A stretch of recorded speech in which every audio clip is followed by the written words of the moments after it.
Okay, we will now proceed with roll call. Please head over to Echo 360.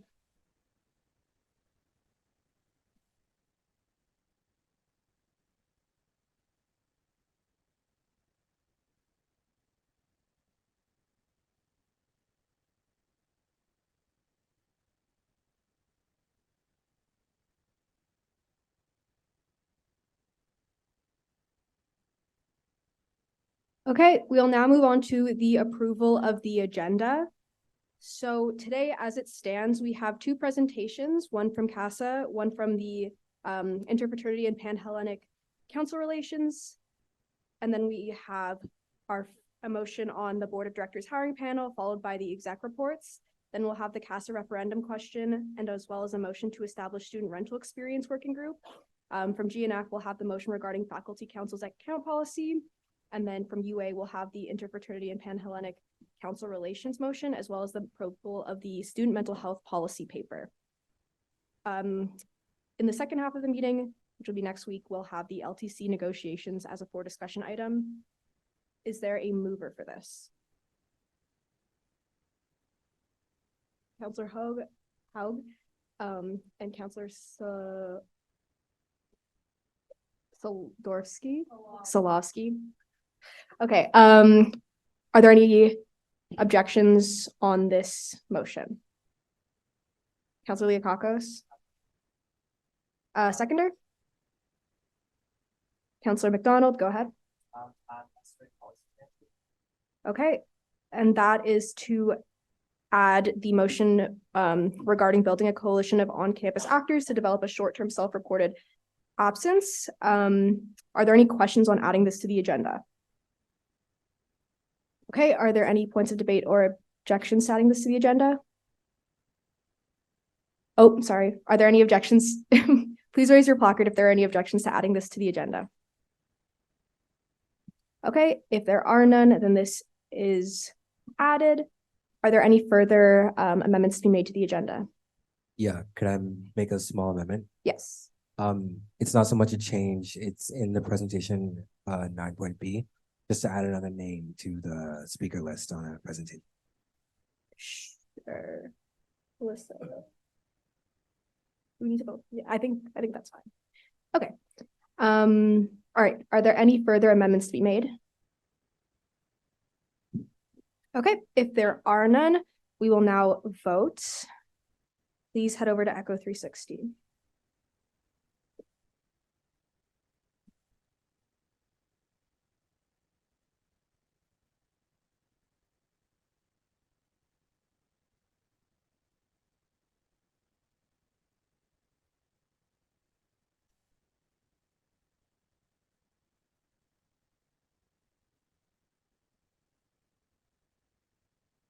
The agenda stands. We'll now move on to the approval of the minutes. Is there a mover?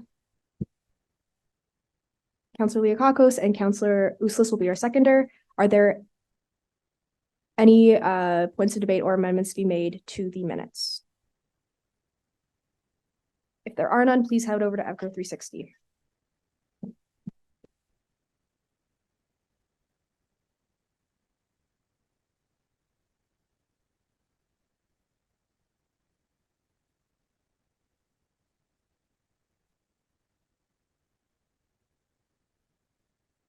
The minutes also stand. Comments from the chair. I actually have a few this week for everyone. First thing, during presentation time, laptops are of course allowed to be on as always, but please give your presenters the full respect that you would be like to give when you're presenting. On the point of today, we're only doing the question period of motions. So when I ask for question time, no points of debate, just questions. Debate will be had next week. And then the other thing is we haven't locked the agenda yet. Please don't make edits. Soon it will be locked, but leave the agenda as is. And that's all there is from me. Oops. We will now receive our board report.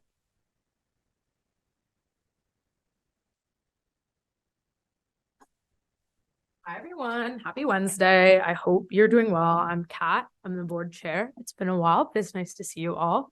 Hopefully you all get to go home soon today. That's my goal for this meeting. To give you a couple of updates on what the board has been up to, we just had our November board meeting, which is the last board meeting of the 2023 cycle. So we'll kick back up in January. There were a couple of things that were approved, some rearranging of the budget. The student experience motion presented by Sunday was approved by the board. So you guys will be hearing more about that probably next semester. In the last cycle, the board also received an update on the financial status of the USC. So that's the audit as well as our investments. I'm pleased to say that the audit came back clean. So there's no mismanagement going on anywhere. So you can say thank you to a full-time staff member next time you see them for not misappropriating student dollars. Also, our investments are doing very, very well. And I'm pleased to announce that the USC has officially completed its divestment from fossil fuels. So we are now officially 100% free fossil fuel, 100% fossil fuel free organization from an investment standpoint. So that's really exciting. Somebody go tell Zamir. That's really exciting. The last thing that I wanted to mention is that there's a motion coming up later on for board of directors hiring. I will be on that panel alongside one counselor. I would highly recommend it. It is a phenomenal experience, and the directors do a lot of work, but you guys don't get to see them because they don't come to council. But they are very in tune with what you guys are doing, and they do a lot in terms of fiduciary responsibility to the organization. I also think it's a fantastic way to get to know a little bit of the corporate side of the organization. Obviously, you guys are very well versed on the political and advocacy side, but the board does some phenomenal work on the corporate and due diligence side. So would highly recommend signing up for that panel. And as always, if you have any questions, feel free to ask me now, or my email is publicly available if you'd like to schedule a meeting with any of our committee chairs, or just have any questions in general for the board. Hi, shortest report of the night.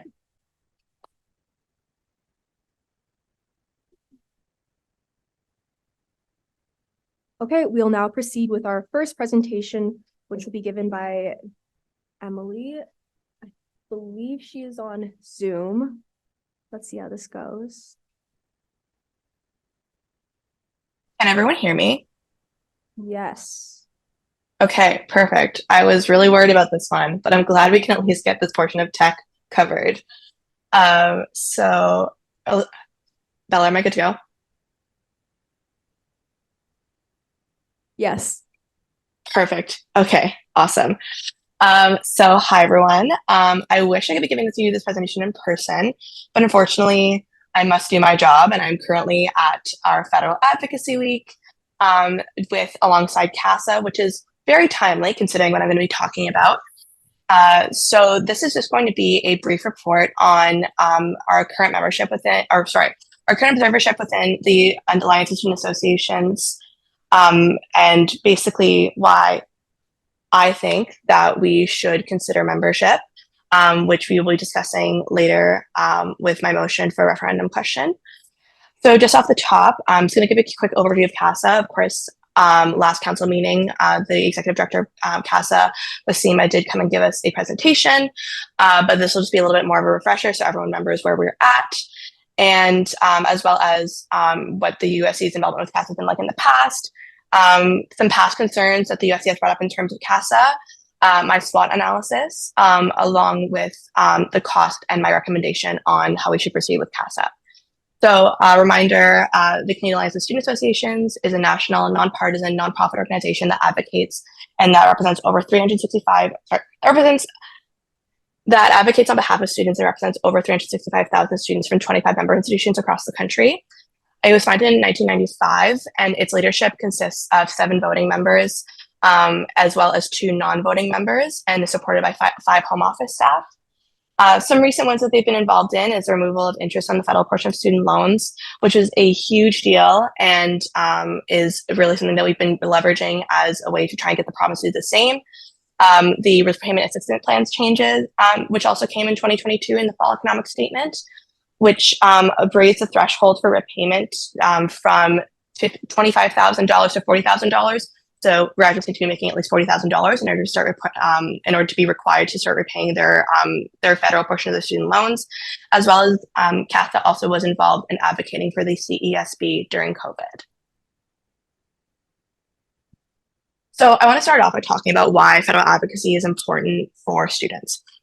So federal advocacy is something that I conceptualize as being less immediately impactful to the students day to day, but has a huge impact on how they proceed with their education more generally. So post-secondary education in Canada is primarily governed by the provincial government, but there are many files that the federal government oversees or that cooperates on that affect student life in many ways. So one of the ones that you may have guessed based on what I just mentioned is student financial aid. Currently, the formula that is expected between the provinces and the federal government is that the federal government will provide 60% of financial aid for student financial aid programs, and the provinces will provide 40%. Whether that actually happens, depending on the province, will depend, but the federal government, that is the goal. Immigration, so things like study and work permits, permanent residency, work hour caps, all those areas are completely overseen by the federal government. Experiential learning and work integrated learning. Some of you may have had jobs through Canada Summer Jobs. That's a federal program, as well as several other work integrated learning funding opportunities. Housing, it's a huge one. I think you all know at this point that I've been working a lot in housing this year, and housing is governed by pretty much every level of government, but the federal government in particular has a big role to play in terms of funding.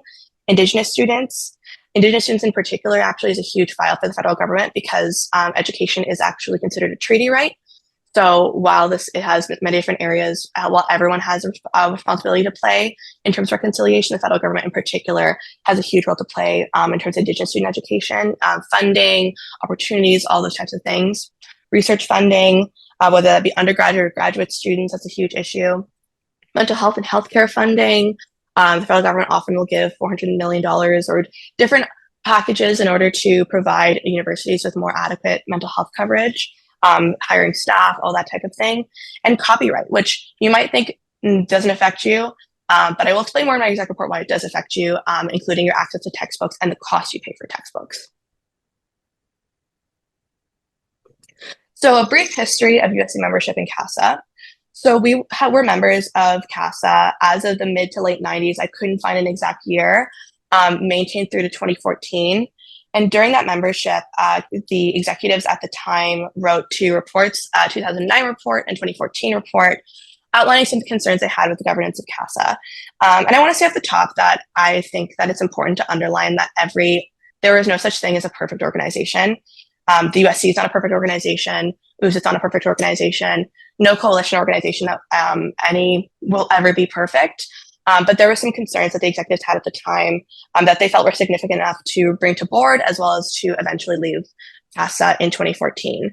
And I'll be touching on those concerns momentarily. So we left in 2014 after several attempts at reform alongside McMaster's MSU, Waterloo's WUSA, then Feds, and Queen's AMS. And following our departure, we founded AdvoCan, which is now UCRU, which is our current federal representation. So I'm going to, some of the concerns I've found in past reports are on a few different areas, but primarily around governance.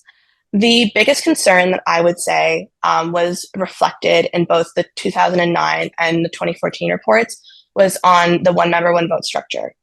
So one thing that you may have remembered from Wasima's presentation last week is that every school at CASA, regardless of size, has the same vote.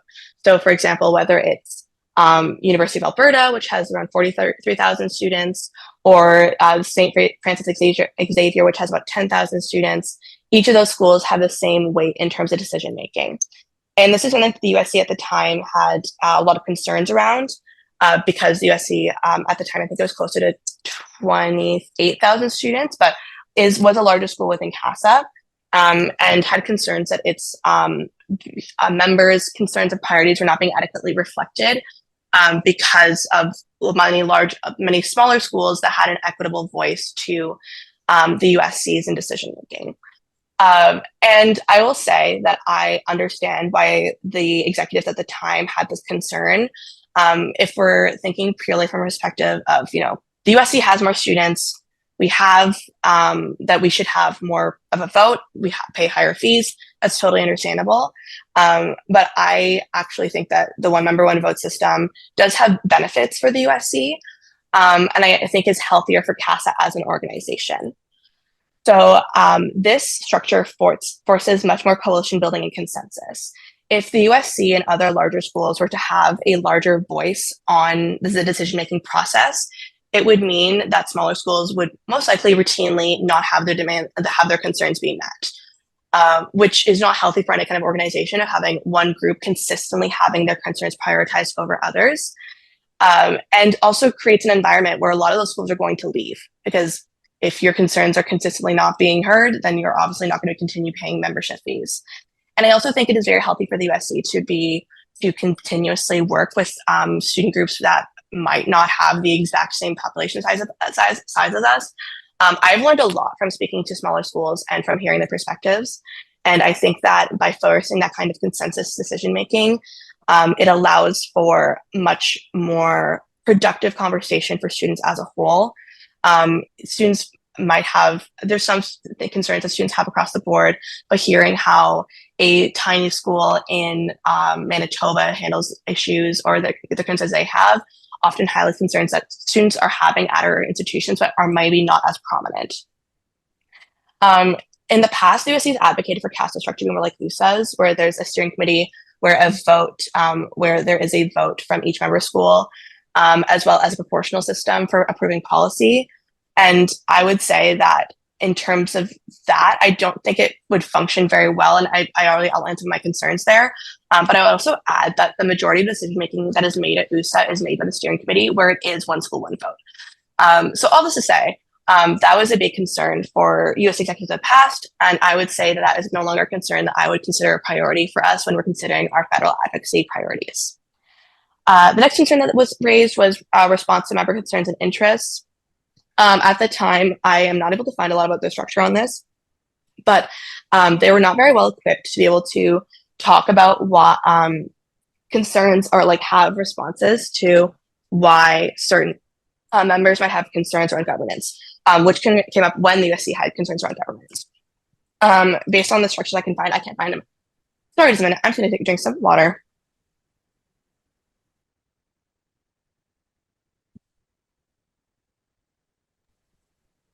Sorry, guys, I've been talking all day, so my voice is a little bit messed up. So based on this has been, there wasn't really a function for them to be able to bring their concerns to the board. However, I will add there's now a director of membership and a membership committee whose pretty much entire job is making sure that members are happy, and that there's that specific function to respond to membership reviews. There's concern at the time around provincial association engagement, not engaging like organizations like USA or like the Council of Alberta University Students Nova Scotia, other similar organizations. This has just been resolved. They quite often talk to the executive directors or full-time staff of organizations like USA. And also I would say that having more USA schools within CASA would also allow for more collaboration, because many of the member schools for other provincial organizations are members of CASA as well, which facilitates that kind of cooperation. At the time, there was no nonpartisanship policy, and there was concerns raised around 2014 when a CASA board chair at the time endorsed a progressive conservative candidate within a provincial election.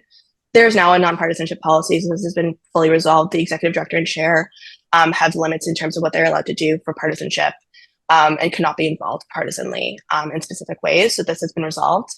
Lacking engagement of member schools, there is now a membership update that goes out once a week that I get in my inbox from the member relations officer and executive director that outlines what they're doing, dates that are coming up, all those things.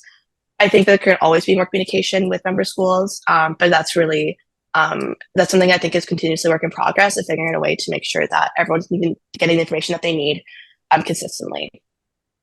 There's concern around the turnover for human and financial resources at home office. So usually home office staff stays at CASA for up to around 2 years, because that's how long their contracts are. I'll add that this is something that is very common within student organizations. USA, for example, with the exception of the previous executive director, Eddie, executive directors usually last about a year and a half. So this is very common because this is often a job that a lot of students, a lot of former student leaders take right after graduating or after finishing their terms, and often go into other positions. So this is something that I think is intrinsic to student government and to student leadership and these sorts of organizations. But I will say that WASEMA and Home Office staff have been trying to make sure that those tenures have been increased. And from what I can tell, they have been. There's also concerns around the policy process of the executives at the time felt that it was overly committee-based and didn't adequately represent. There's a lot of talk about how the research goes. I would say this is primarily resolved, that there's a research committee that oversees a lot of the policy building, but at the end of the day, the policies are approved by membership. So I would say that this is also somewhat resolved, but again, policy, there's always better ways to be doing things. So my SWOT analysis. So I obviously found quite a few strengths. So CASA has a very wide geographic member distribution, which is very important when you're talking about federal advocacy, because to be blunt, people want to talk more to their constituents than they do to random people who they have no real specific commitments or responsibilities to. So, for example, right now at Lobby Week, we have been able to get a lot of meetings purely because member schools are in their ridings or in their surrounding ridings. And when you don't have a strong geographic distribution across the country, it means that you're missing out on entire provinces of MPs. So CASA actually has the widest member distribution. They have about 3 members in BC, 7 members in Alberta, 2 members from Manitoba, 4 members from Ontario. There is not any Quebec schools, which I'll get into in a moment of why that is. 4 Nova Scotia schools, 4 New Brunswick schools, and 1 PEI school, which comparable organizations do not have nearly that kind of geographic reach. Another huge asset for CASA is their National Indigenous Advocacy Committee. This is something that I think is very, very innovative, and that has really shifted CASA for the better over the last 3 or 4 years. So the National Indigenous Advocacy Committee is a committee composed of delegates from each member school. So each member school can send up to 1 CASA, up to 1 delegate to be members of NIAC. And they primarily are the ones who advocate on Indigenous issues at the federal level for CASA. And this means that there's consistently the ability for Indigenous students to be guiding the advocacy on behalf of Indigenous students. Something that I have seen a lot is that it's very difficult sometimes to be able to advocate effectively on behalf of Indigenous students when there's not already Indigenous students at the table. And there's also the problem, if there's not Indigenous students at the table, a lot of times it's hard to be able to get them to join that table. And this way they're able to have that kind of self-determination and be able to collaborate with CASA and with their representation from each school to make sure that what is being advocated on their behalf is actually what Indigenous students want, as well as they have played a very strong role in indigenizing CASA as a whole and helping member schools be able to engage in a respectful way with their Indigenous student populations. There was an entire presentation at a previous conference talking about how do you engage with Indigenous students. So I think this is a net benefit for CASA and for the member schools as a whole, especially as they have their own advocacy days. They're able to really do a lot of very important work. Even in terms of our advocacy week this week, NIAC always gets 1 recommendation that they are able to put on the advocacy brief, that they are able to guide that kind of Indigenous advocacy. Another asset that CASA has is that college, polytechnics, and graduate student associations are able to be members. So our current fellow representation, UCREW, only represents undergraduate students at U15 schools, and USA, our provincial representation, only represents university students. This, I think, is something that allows for a much broader perception of what the student experience looks like in Canada, similar to with the wider geographic distribution that CASA has in general, but also in terms of a lot of the mature students who are at CASA, who are delegates, are from colleges. So there's a lot of colleges that have mature students, international students. Their student makeup is often very different than universities, and that allows for a much more well-rounded representation of what the student experience looks like. Full-time staff support is invaluable. I don't think that any student organization is able to truly function or achieve the potential that it can without staff support. And CASA has very strong full-time staff. So there's currently an executive director, a policy and research analyst, a government relations officer, a member relations officer who is currently being hired, and a communications officer. All of these allow CASA to be effective and allow there to be a consistent presence in Ottawa on behalf of CASA. And in terms of just doing policy work, doing research, all these things, writing briefs, coordinating advocacy week, are much, much, much harder. And I can attest that as currently on UCRU, there is no full-time staff support. It makes it a much more effective organization. Again, strong lobby week. Last year, the CASA got 128 meetings. This year, we don't have a final total yet because it's still ongoing. We have a little bit less due to some confounding factors, including the fall economic statement being dropped, the Federation of Canadian Municipalities Advocacy Week being on the same week, as well as some other issues going on at Parliament Hill that have led to there being less meetings. But overall, CASA's lobby week is one of the largest in the country alongside the Federation of Canadian Municipalities. So this is something where it is a consistent, strong presence on Parliament Hill of students. And alongside that, in order to support that strong lobby week, there's consistent government relations work being done by Home Office. So Waseema, the executive director, and Matthew Garrett's the government relations officer, often meet with ministers, with their staff, with different areas to make sure that CASA's requests and recommendations are not only being heard in November for 1 week, but consistently able to influence things like budgets through talking to important stakeholders and able to maintain those relationships, which is really invaluable when it's not just you're coming once a year to talk about things, but you're consistently maintaining those relationships. The alumni network is also quite strong. So one of there's actually several people who are fairly well placed within government who are former CASA delegates, including Minister of Housing, Sean Fraser.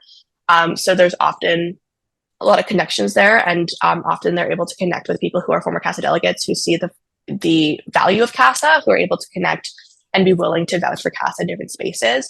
And also just in terms of being able to expand that network, it makes it very effective.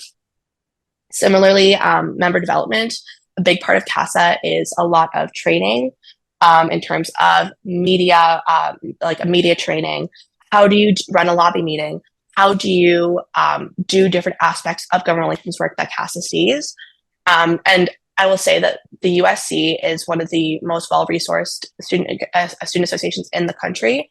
So this is something that is less imperative for the USC, but is one helpful because it allows us to see a different way that people are approaching things like running lobby meetings or just different areas or media relations and all those different areas. But it also ensures that the members who are in our coalition are at a certain base level of knowledge.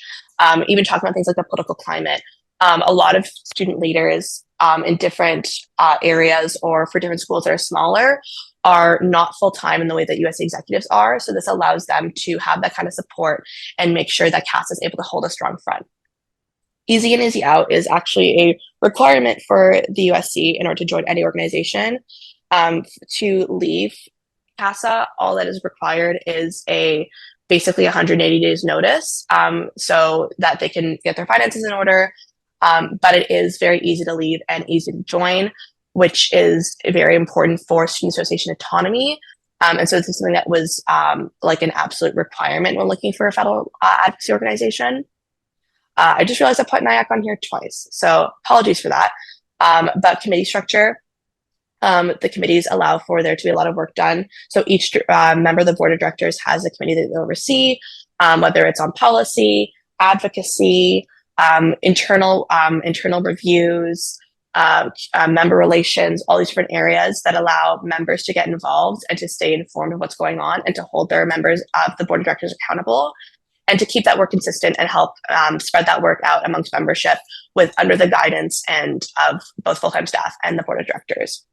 And finally, effective research. CASA will quite frequently do research reports through organizations like Abacus or other organizations on student polling in terms of having a general idea of what the temperature looks like in terms of student issues across the country in every province.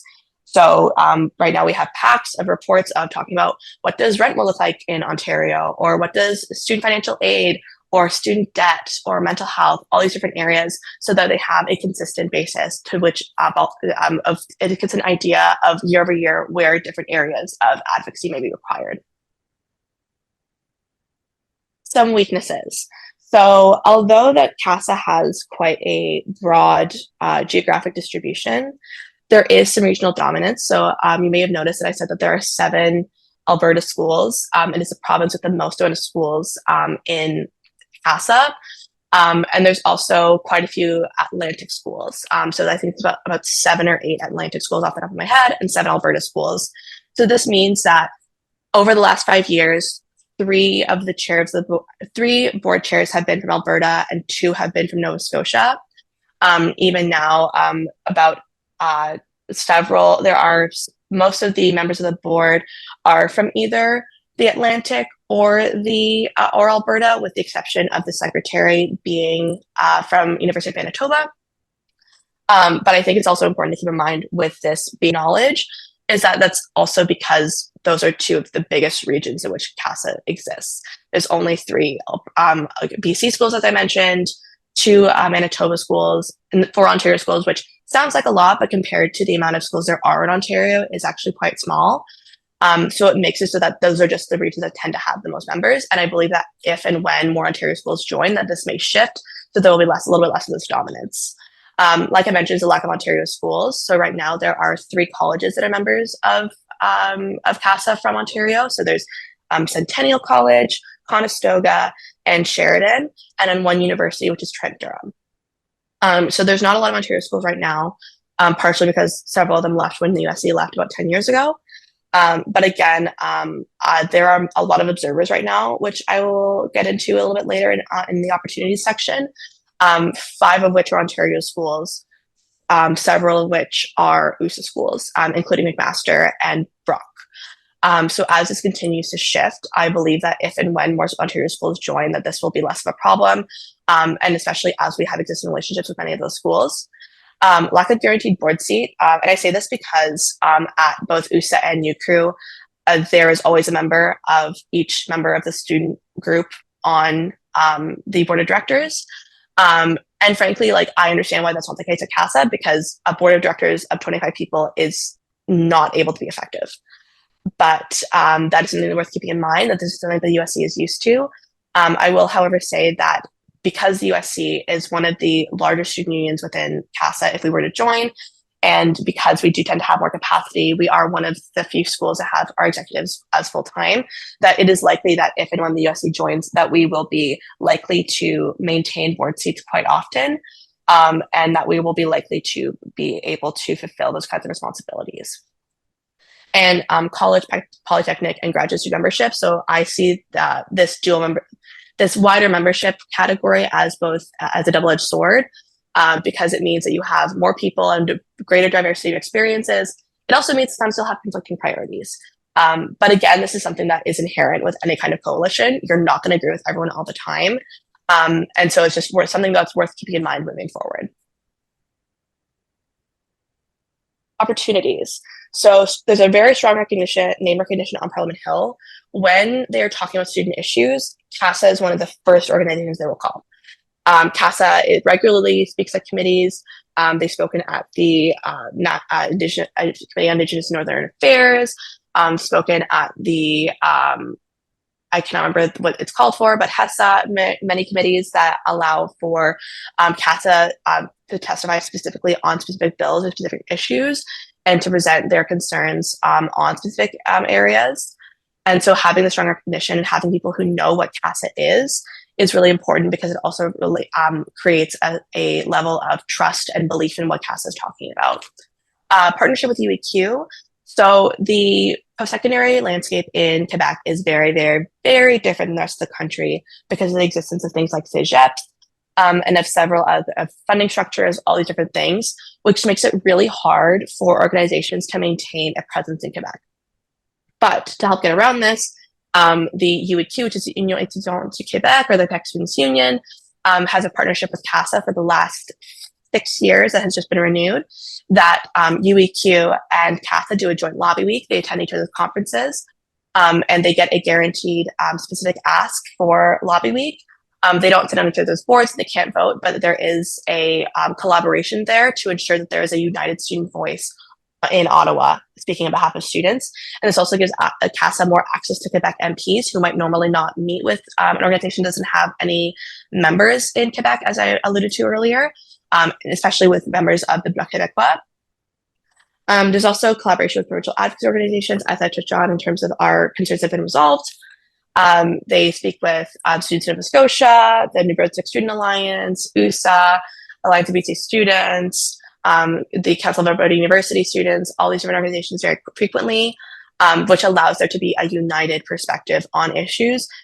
USA published a publication today, joint with CASA and with several other organizations, which allows there to be that sharing of information and really good understanding of what the landscape looks like for post-secondary nationally. Strong coalition building. Recently, CASA also released a statement with several other organizations, including the U15, University of Canada, several other funding organizations on Tri-Council funding. And this kind of coalition building allows there to be continuous momentum on advocacy issues, and also showing that these issues do not only affect students, but they affect many other people in terms of things like housing or why those things may be important. It allows for there to be a stronger push on these issues. A large number of observer schools.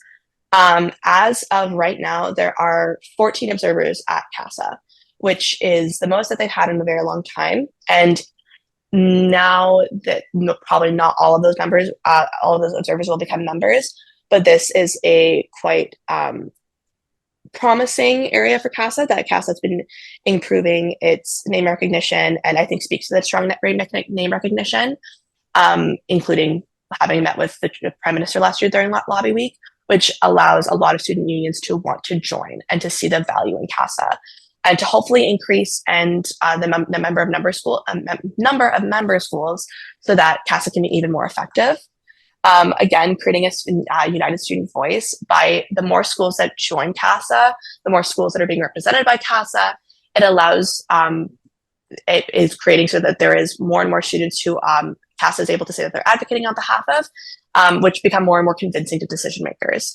And also means that you have more and more students saying the same thing.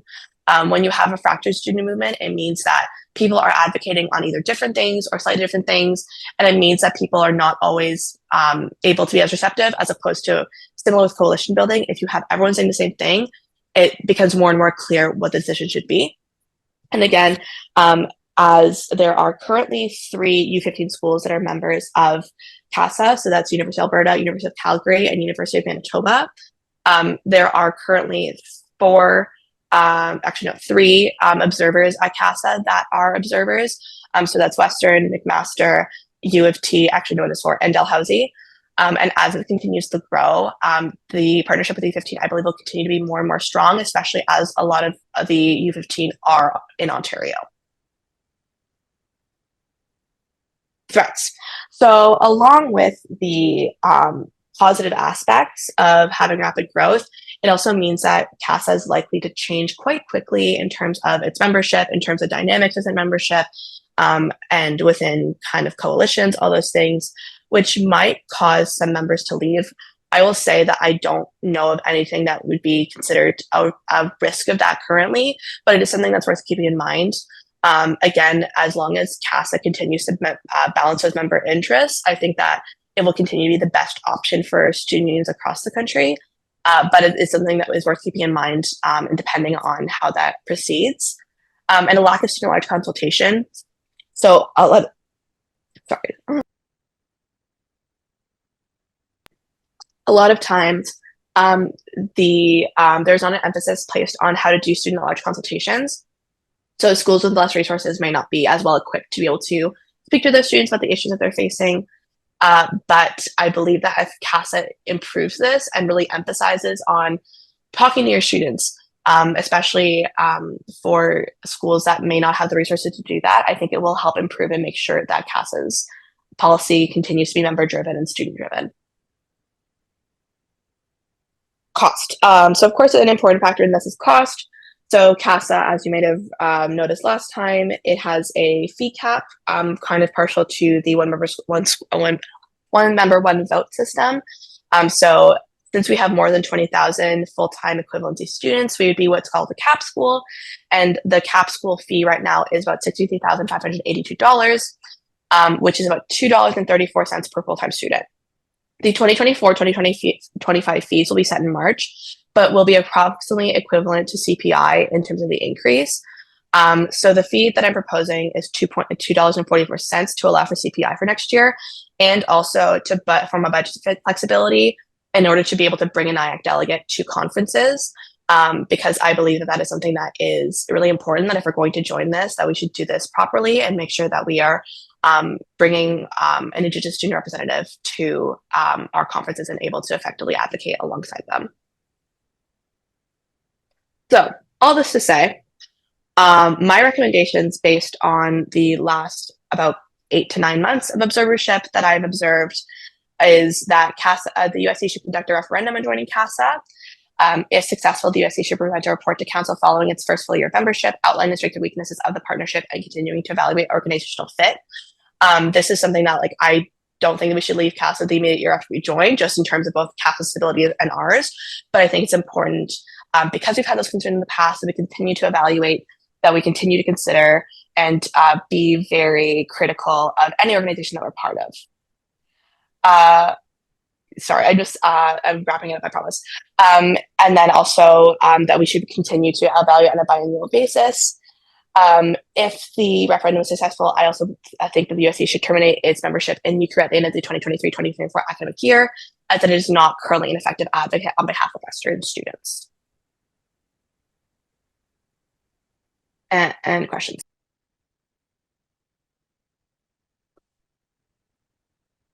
Thank you, Emily. Sure, one question. Into the mic. So I just wanted to point out, for the motion, it states, hold on a second. For the motion, it says $2.14 per full-time student. And I just wanted to confirm whether that was a mistake or if that was, I don't know. Yeah, so that should have been, that should have been corrected at standing committee. So at standing committee, it was amended to 244. So that might just be a clerical error. All right, perfect. Thank you. Okay, we will. That's the exhausted 20. Please, you can reach out to Emily herself, Slack, email. Okay.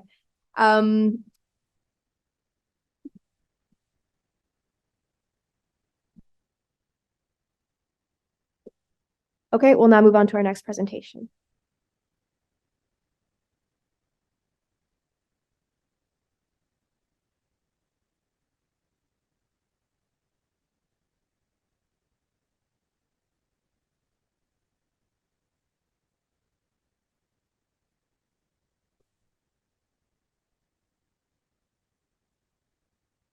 Good evening, USC executives and counselors.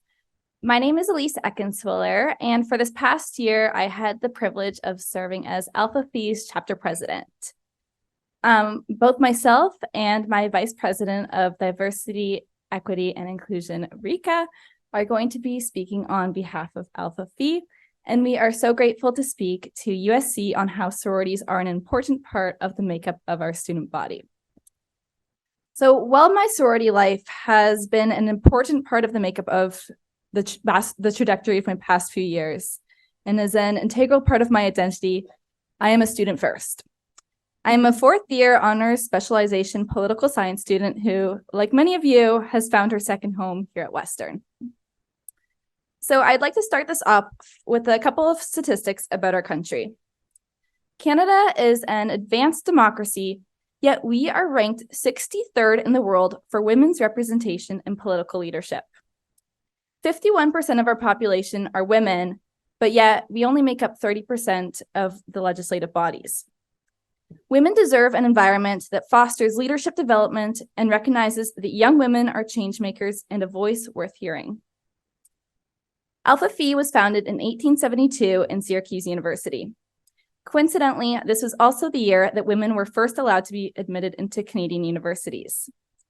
Sororities were created decades before women were even allowed to vote.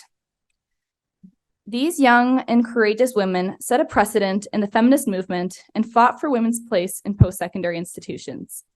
And today, the same values hold true. Sororities are an academic and leadership organization that recognizes that women are leaders, change makers, and are deserving of a space where we can support one another within an environment that understands the unique experience of young women emerging into the workforce. As an Indigenous woman, I recognize the staggering underrepresentation of Indigenous women in leadership positions, and I am immensely grateful that I have been able to develop my experience, my confidence, and my leadership skills. Because of Alpha Phi, I believe I can be a leader, a successful student, and a good person. Sororities uphold the values of philanthropy, sisterhood, leadership, and academics. Each sorority on campus has a unique variation of these ideals, but we all share the common goal of bettering each other and bettering the community. Sorority women are raising both money and awareness for important causes like heart health, food drives, and mental health, just to name a few. We are aspiring doctors, lawyers, nurses, entrepreneurs. We are students with the same values as all of you, and I can vouch for my fellow sisters that we are grateful to have found a community that fosters support and excellence.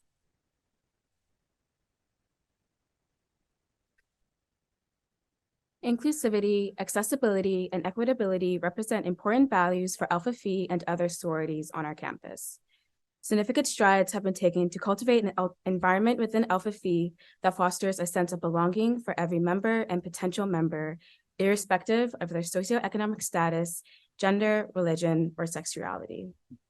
At the international level, influential decision makers within Alpha Phi, in collaboration with DEI experts, diligently conduct open audits and analyses of the organization's policies and practices. This ongoing commitment aims to identify and eliminate structural barriers, ensuring the establishment of anti-racist, inclusive, non-discriminatory, culturally competent, and safe protocols and practices within the organization. The responsibility of the DEI department, alongside other executive members within the chapter, is to familiarize ourselves with these policies and, during recruitment, actively search and welcome members who we think will not only uphold and abide by these policies, but also respect and see value within them. It is also our responsibility to take what we learned during the executive conference held each year to continually teach the chapter about the importance of the policies set in place. We also make the distinction that change and inclusivity stems from general members, and it is also their responsibility to respect these policies and protocols to not just keep themselves safe, but other potential and general members safe as well.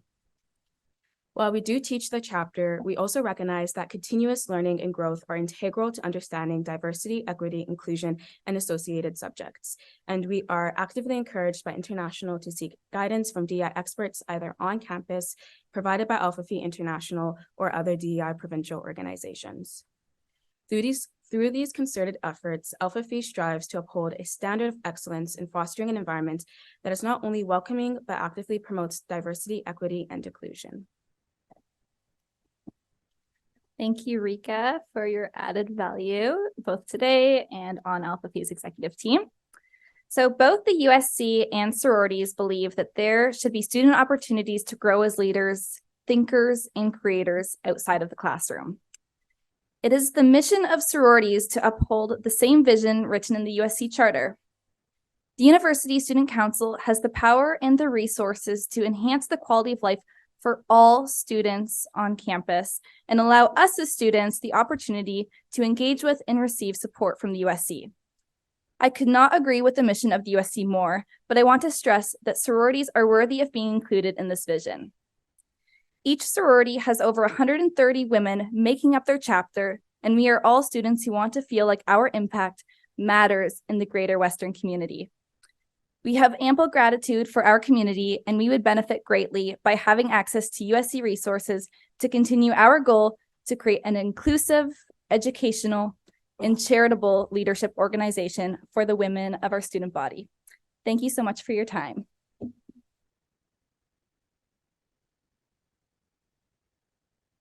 All right. Hello, everyone. Although I know every single one of you already, I will make one last introduction.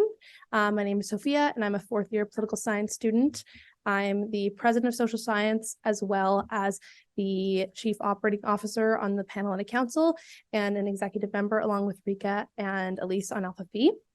On August 14th, the presidents of each sororities on campus, Alpha Phi, Pi Beta Phi, Alpha Gamma Delta, Kappa Alpha Theta, and Alpha Omicron Pi met to speak about the potential of the Panhellenic community to reintegrate with the USC and the benefit of students at Western.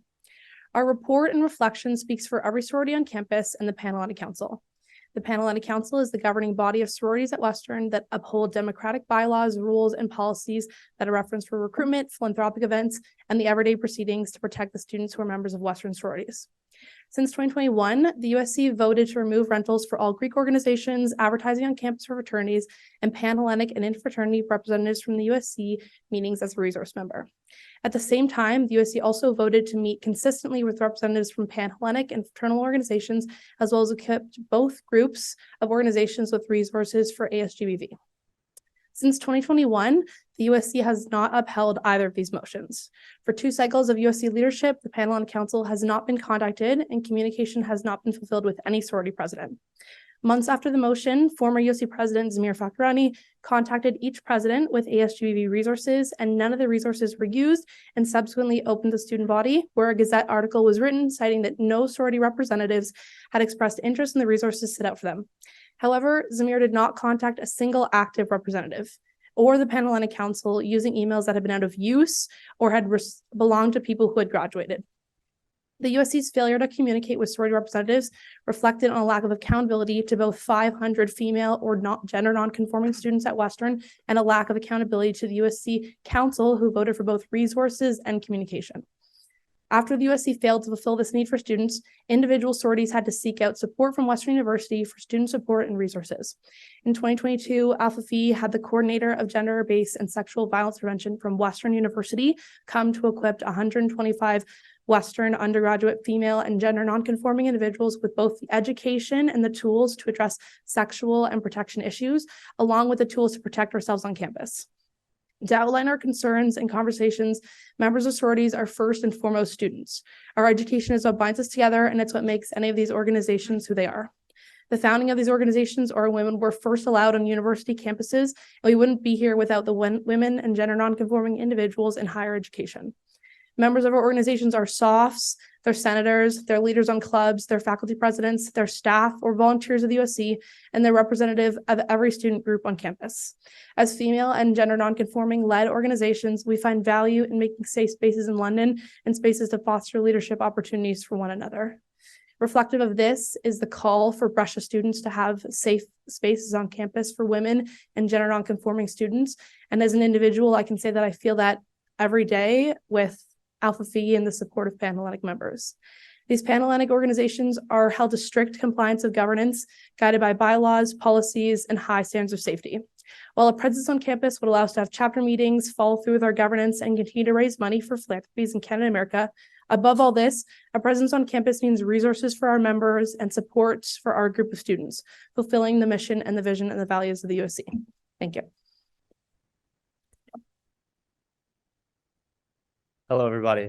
My name is Michael Walker, and I'm the current president of the Phi Gamma Delta fraternity and the president of the Interfraternity Council.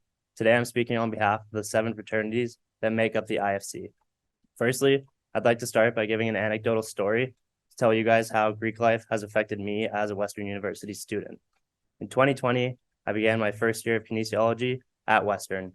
I was currently in MedSid residence, and I found it very hard to make friends coming from Alberta and no in-person O-Week events.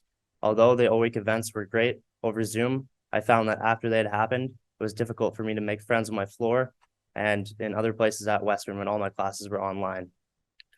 I heard for Fiji through a friend that had been there before, and I decided to rush.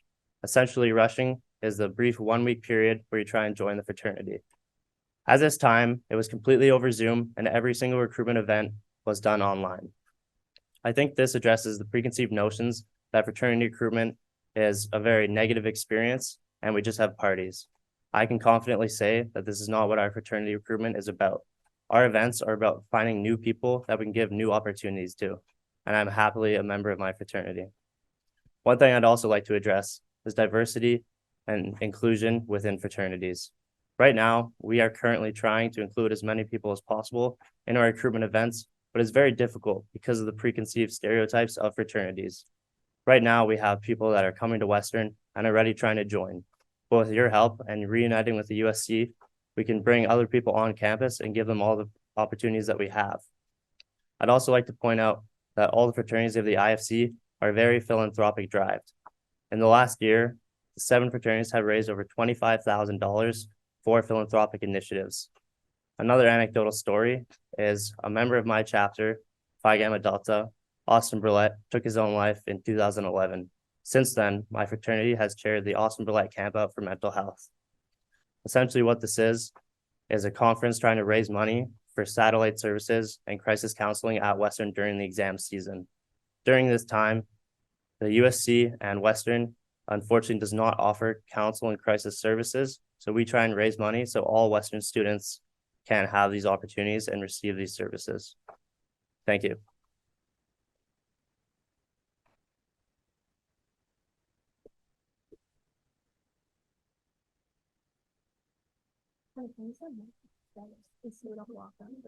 Okay, we can have questions now.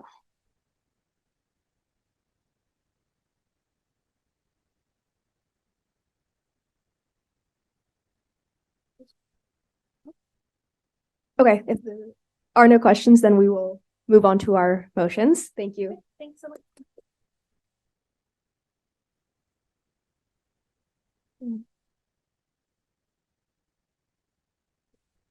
Okay, we will start with our first motion, which is the selection of the counselor for the Board of Directors Hiring Committee. So be it resolved that council elect one counselor to sit on the Board of Directors Nominating Committee. President Ajak is the mover. Is there a seconder? Counselor Goddess, questions on this? Yes, go ahead. Yes, please. Can anyone speak on the time commitment and the duration that the counselor would be on the hiring panel? Also, if you know the start date. Thank you. Those should be included in the appendix, right, Melissa?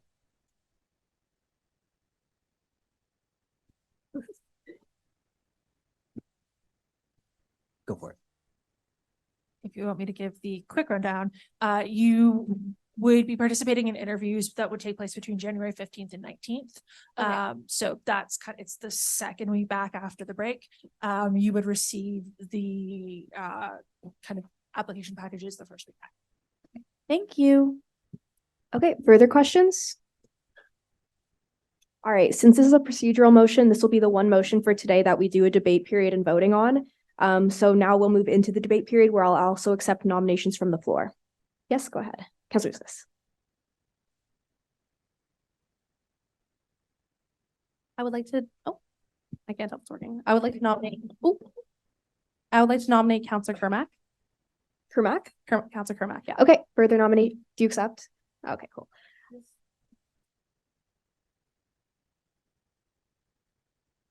You have to be a non-returning member that doesn't intend to pursue positions next year. I haven't made up my mind yet, so I'm gonna rescind my Okay, sure. Yep, go ahead. I'd like to nominate Counselor Leah Kakos.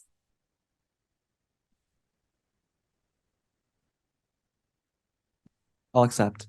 Okay, are there any? Yes, go ahead. Yes. Into the mic. Sorry. So if you are on this board, you can't be a returning counselor next year, right? You can be on the Senate, but you can't be on the USC at all. Elected. Okay. Thank you. Okay, are there further nominations? All right, if there are none, Counselor Liakakos, if you would like a word, you are permitted. Sure, I'd love to. So I think we kind of all know that our job at the USC is to kind of represent students. And by doing that, we need to make sure we uphold our reputation as a student union. And obviously doing so, the board has a very special purpose in doing that, making sure that we kind of regulate our fiduciary and risk matters, making sure that when it comes to like different investments, we're not investing in weapons manufacturing or any sort of investment that kind of has an adverse impact on different peoples and cultures. So I like to be on the board hiring panel to kind of help further that goal to make sure that USC is reputable among students and that they trust us. Yeah, thank you. Okay. So please go to Echo 360 where voting on the motion will vote as your vote of confidence for Councillor Leokakos.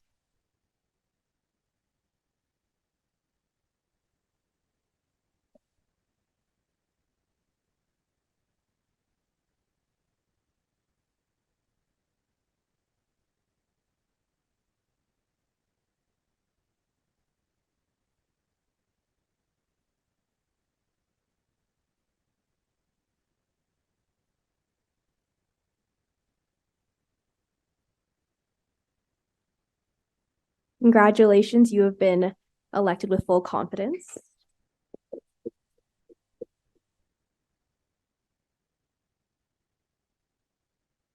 We'll now move on to the executive reports where President Ajak is the mover. Is there a seconder? Councillor Hogue, execs, you have the floor.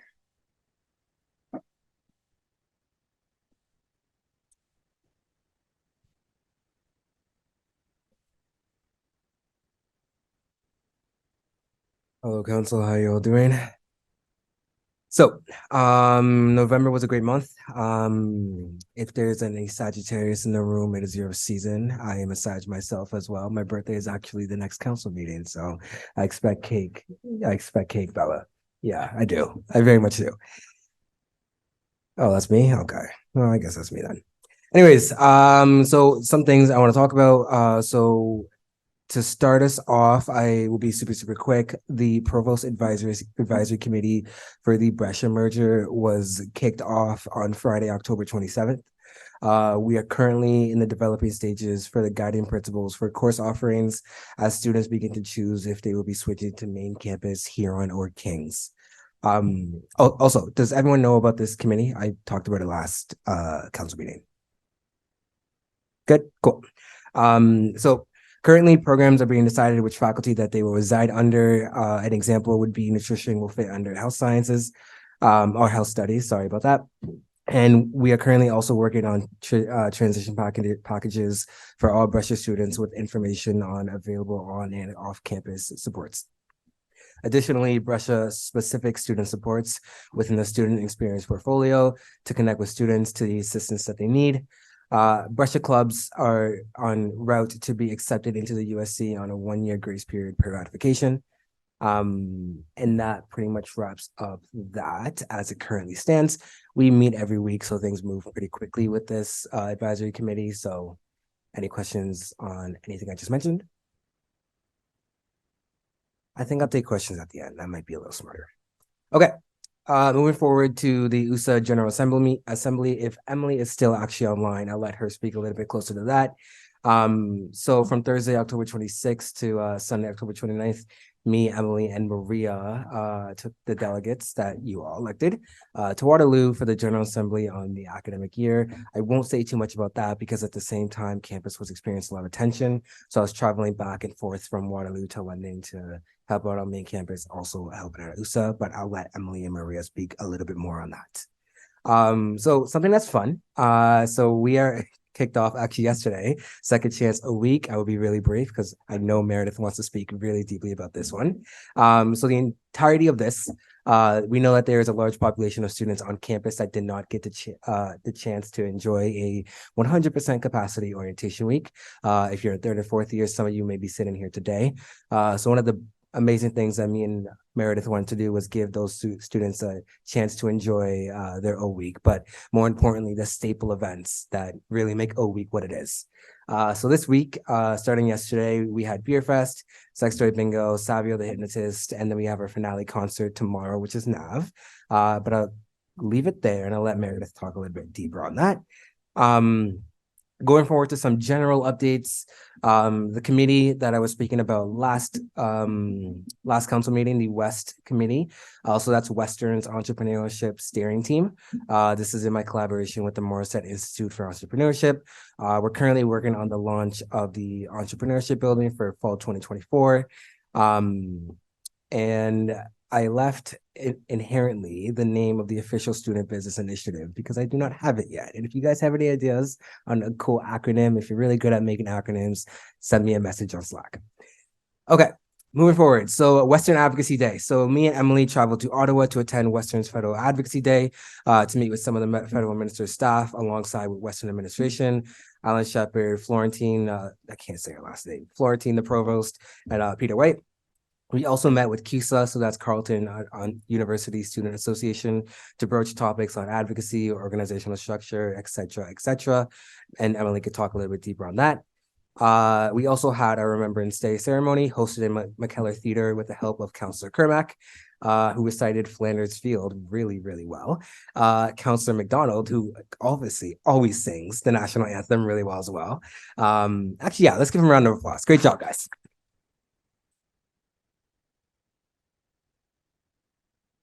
And Councillor Jan, who was the master of ceremonies, who did a great job as well. Good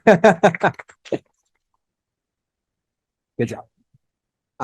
So we're honored to be in the presence of two distinguished veterans, and the USC actively commits to hosting this ceremony for years and years to come. Last but not least, this is also one of my wins. So as you guys may have saw on our social media, over the last couple of weeks, we have launched the President Shadowing Initiative or the Executive Shadowing Initiative, and this has been an overall massive success. I received over 20 students signing up to shadow me for the day. One of our counselors who's sitting right over there actually shadowed me as well. Inherently, they're able to see the day-to-day life of the president, as well as learning the behind the scenes on how I execute events, do our advocacy, and run the organization. It's a wonderful initiative, so I'm really, really happy to do that. And some of the three wins, I was lifted up by the Western cheer team at the Yates Cup, and I'm extremely impressed at their athleticism because that is quite the stuff that they do. And we also won the game. So if you don't keep up with athletics, we have won. Second, I got to finally see Parliament Hill in person, but it was under construction, so I wasn't able to go inside, but I saw it from a distance, so that's okay. My last win is the President Shadowing Initiative because it just means so much to me. Okay, any questions? I saw you were starting to clap, so I'm gonna leave it to you. Thank you.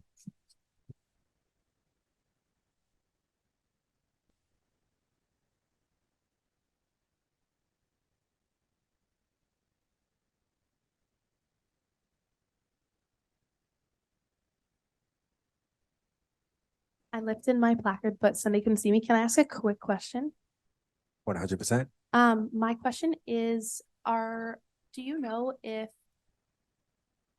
the only information on number of Brusha students will be information disseminated through deans and like through the administration to faculty presidents, or do you know if beforehand we will be able to have information like through the USC or through the standing committee to have kind of like info so that we can support Brusha students who are coming into our faculties?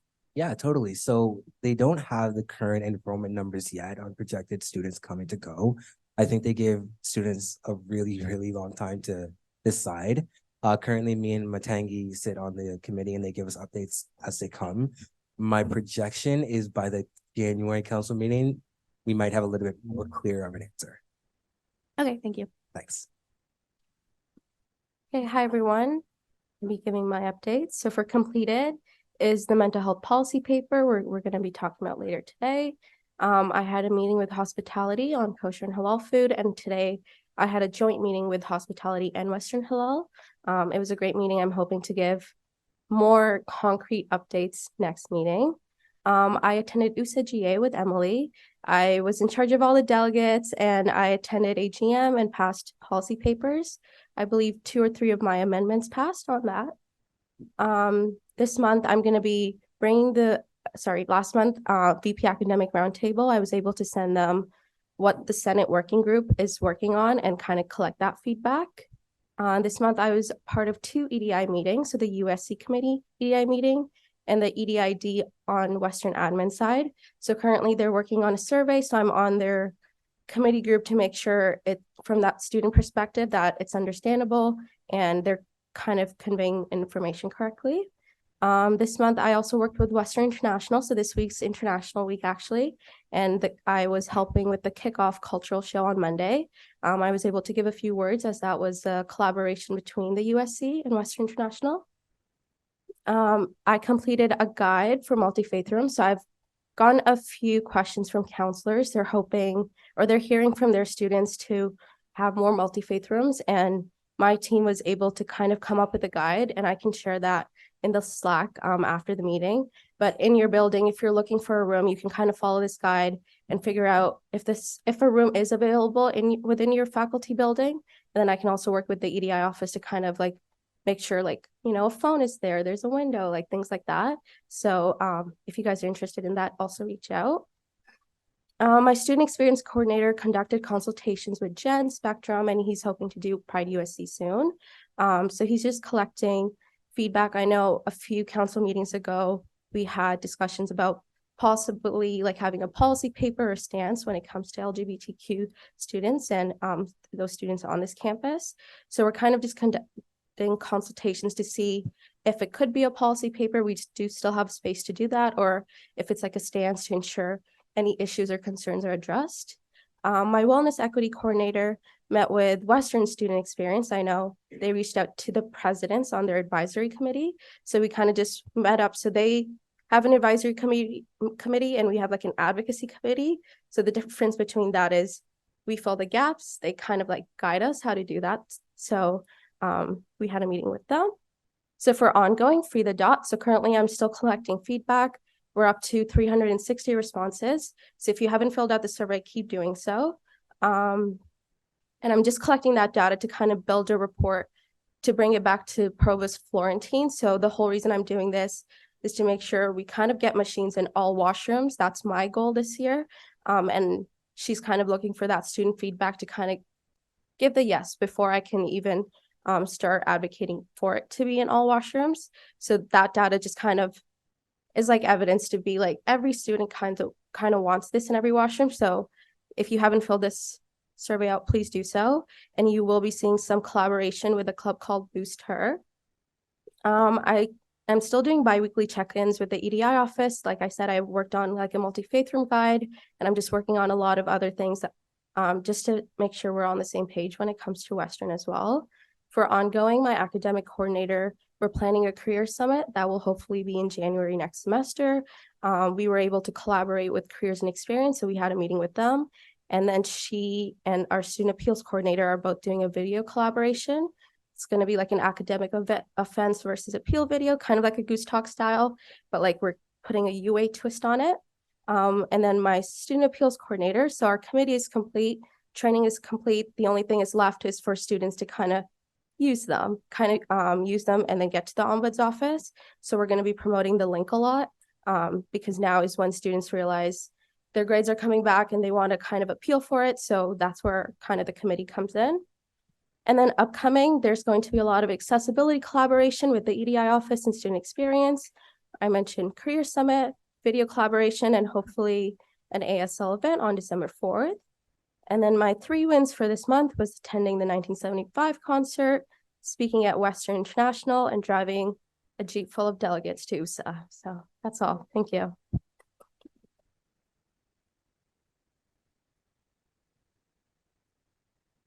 Questions? No?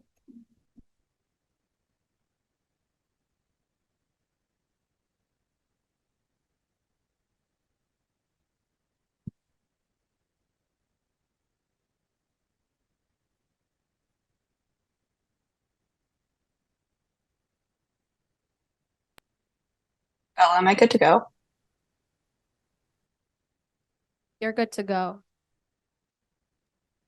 Okay, thank you. Sorry, I can't really see what's going on the Zoom screen, so I am making my best guess to see what the pace is of this meeting. So apologies if there's weird silences. Just cannot really see what's going on. So November is a very busy month for the EA portfolio, as this is when we have both of our lobby weeks as well as other stuff that'll be getting into a little bit later. But some completed things that I've done since the last meeting. The LTC negotiations and presentation to the London Transit Commission. Actually did this right before the last council meeting.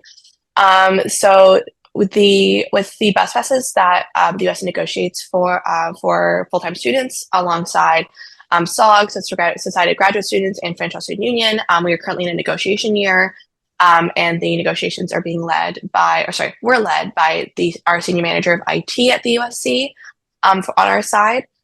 There were some difficulties in the negotiations, which I will go into next week in our for discussion item.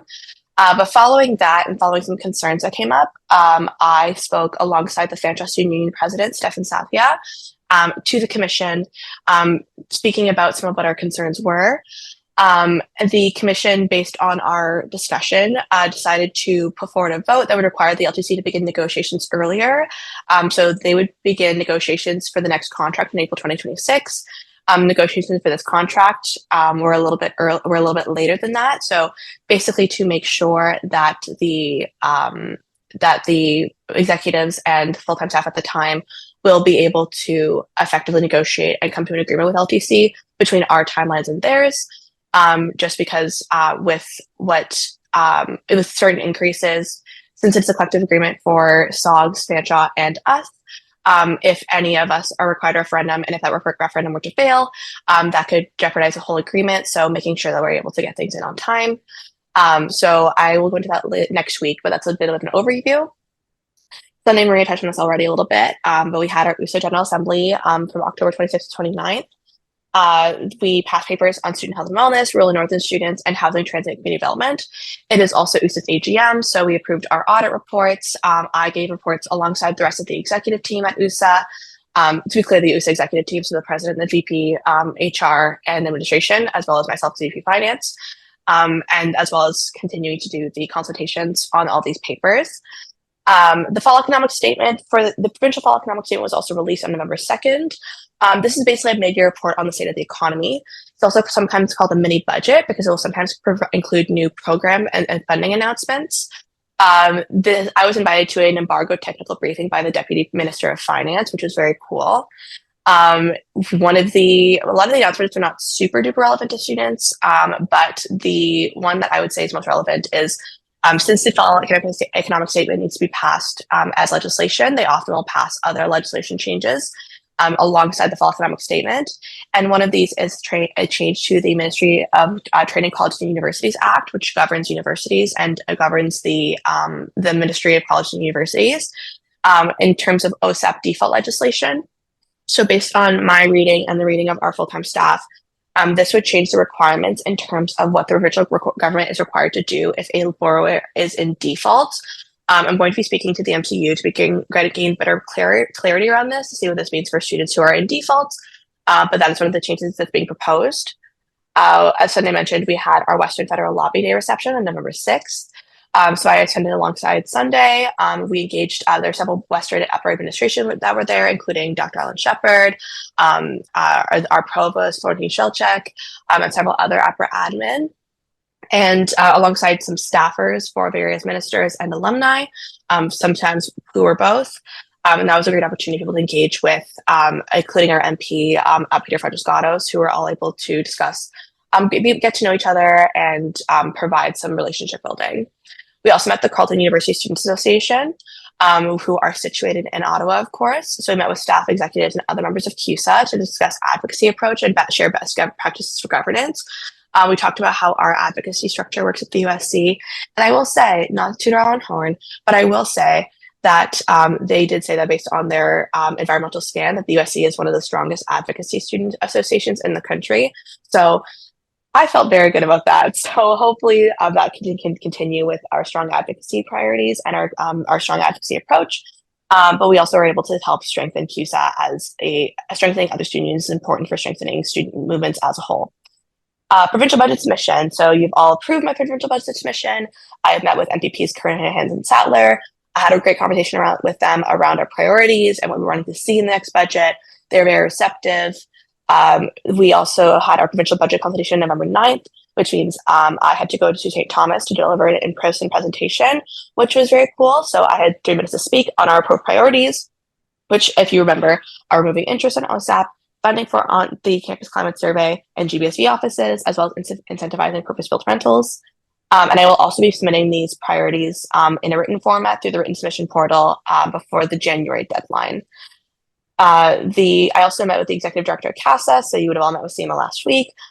We engaged with her to talk about what the USC and CASA can look like going forward, what USC's membership in CASA would look like for CASA, what it look like for the USC, what kind of we all would be looking for within that kind of partnership. And I also met with Minister Rishit Valdez, who's Minister of Small Business, and also my MP through the Chamber of Commerce. And I was able to discuss with her the Canada Summer Jobs Program, as well as funding opportunities from the federal government to incentivize things like Propel or Vector, other incubators at post-secondary institutions that can really help students see themselves as entrepreneurs and push entrepreneurship.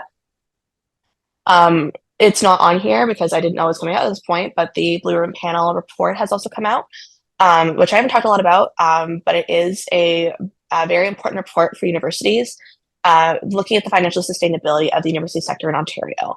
And there's several recommendations that are noteworthy in there, but one of the things that is important to note is that the report does call for an increase by 10% of operational grants for universities, which would mean universities getting more funding, as well as increasing, calling on the federal government to increase grants for OSAP, alongside, most notably, a call for the end to the tuition freeze that has been in place for the last 5 years, and as well as looking to have a 5% increase next academic year is the report.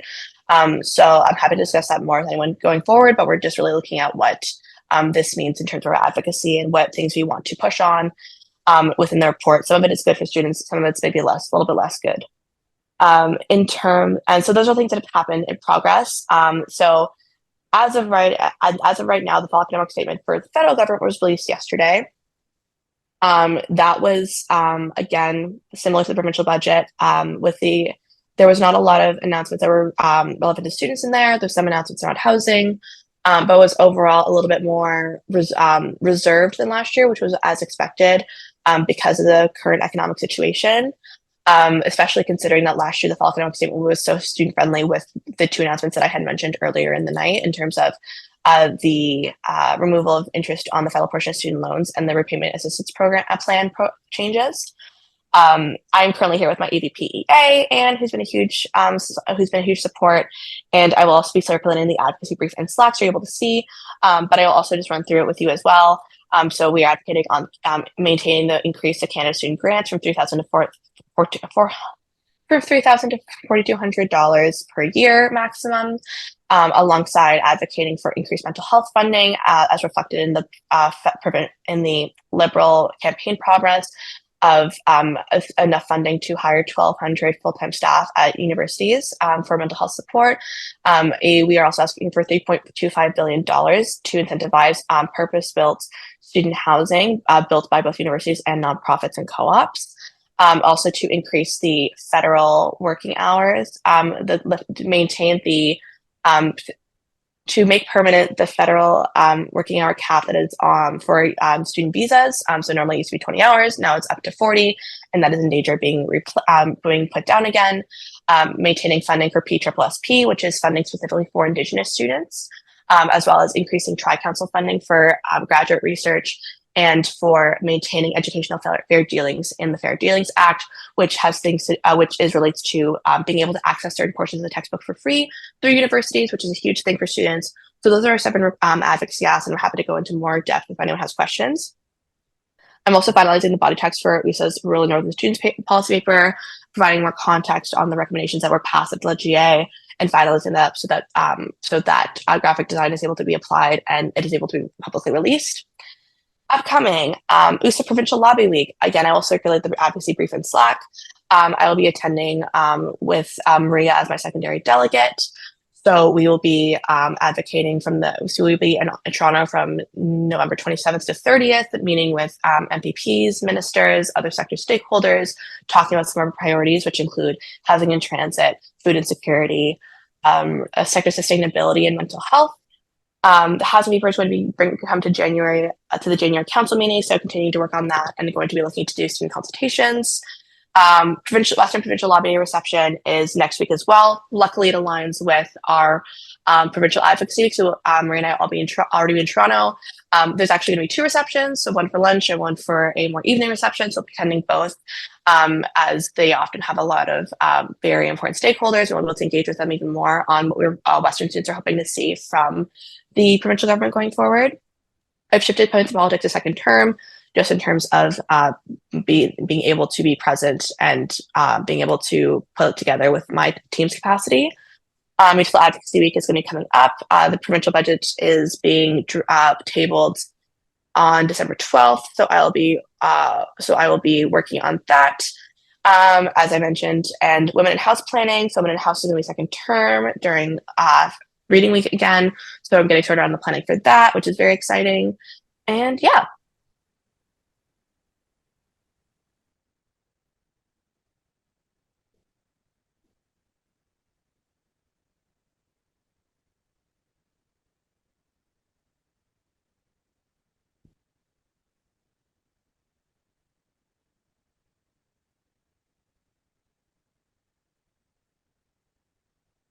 Anybody have any questions for Emily or no? Okay, hi guys, it's me. Hey, hey. Okay, so here's what I completed. I did the Remembrance Day ceremony, so it went really well. As Sunday already said, we had all our counselors help, so that was really, really great. Special shout out to PK, Hussein, and Roma for participating. PK helped me plan it. Hussein was the MC, and Roma sang the national anthem. Our moment of silence happened over the 11th hour, so I'm very proud of our timing. That was super slay. We also had President Alan Shepard speak, and Sunday and Bianca both spoke. Bianca did our land acknowledgement. We also invited a couple veterans and Professor Jonathan Vance to speak at the ceremony, and we received really positive feedback from them about the ceremony, so I was really, really happy with that. We had sex toy bingo. We had a really full turnout at the Wave. It was a free event, and the drag queen Jaja hosted it, and people really enjoyed it, so we hope to run more low-key free events like this. And also Battle of the Bands happened last week. I'm really proud of this. This was my first idea for the job, and I think it went really well. We had 4 student bands performing, and both first and second place received their prizes, and they had already asked like what next events there are that they can perform at, so that's really exciting. And Tower Lane won, and they performed at Beer Fest last night, which was like a really big hit, so that was really great. Ongoing, if you guys don't know, it's Purple Week this week. So as Sunday said, like Purple Week was mainly designed for upper year students to have a chance to experience like all of our hallmark events for O Week, because so many people missed it due to COVID. A lot of the feedback we received from O Week this year was like, oh, why couldn't I have done this? Why wasn't this at my O Week? I wish I could have gotten this. So we wanted to give them that opportunity and just have some like great programming for the year. For all of these events, like I ideate and execute the promotion plans and the programming with our staff. So our promotion ideas included giveaways with my Team USC coordinator, Chloe, giveaways at events, and interactive boothing like beer pong in the atrium, and giving away some merch for the ticket spot. So yesterday, puppy yoga happened, and then Beer Fest. So at Beer Fest, we had tiered packages for students to try beer samples and food samples. All the food was Oktoberfest themed. It was done by our lovely Wave staff. We had a really good turnout. We had about 450 attendees, so that's really, really great, especially because we tried it inside this year, so I think it was a really nice feel. We had some student performers, as I mentioned as well, and some competitions to win some prizes. Tonight, if you guys are still feeling up to it, there's a drag show at 10 in the Wave, and there's a hypnotist/magician show at 10 in the McKellar Theater. It's the guy who comes to A Week, Savio Joseph. He was also a Western student, and he's really, really good. There's also going to be free food at 9, so that's more motivation to finish up by then. In the atrium, there's going to be donuts and finger foods, so go get that. And then tomorrow night we have our NAV concert. NAV sold out really, really quickly, so we were really, really proud of that. The early bird in tier 1 sold out in 30 minutes, and tier 2 sold out in like under 2 minutes. So that was crazy. And we're giving away tickets at each of our events tonight. We gave some away at Beer Fest. So we're really working hard on promoting all of our programming. So yeah, upcoming next week, we have Vintage on Campus, which was part of Sunday's platform. So we're really excited about that. We partnered with Dugout Vintage, who usually does Vintage on the Block. So in the atrium, there'll be like a bunch of booths with local vendors with vintage stuff and some other fun things. So keep an eye out for that. My 3 wins were seeing puppies at Puppy Yoga. They brought English Bulldogs today and Cocker Spaniels yesterday. Being 4 rows away from Maddie Healy was really cool. And my 3rd win was beer, because I like beer and we had Beer Fest.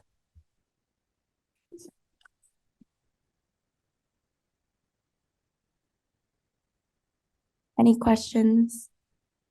No, I have never one. get questions. I have one. Yeah. What is your favorite kind of beer? Also, can we answer that on council points? Probably not. Don't answer that. My favorite that I had last night was a guava sour. It was very good.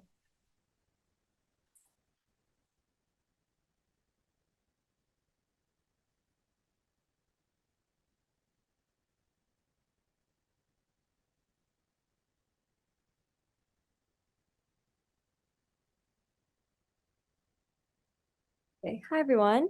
So for completed, I submitted both of the multi-year grant applications that we were submitting to the city. So the first one was for early outreach, where we asked for $27,000 a year, sorry, $26,000 a year for 4 years.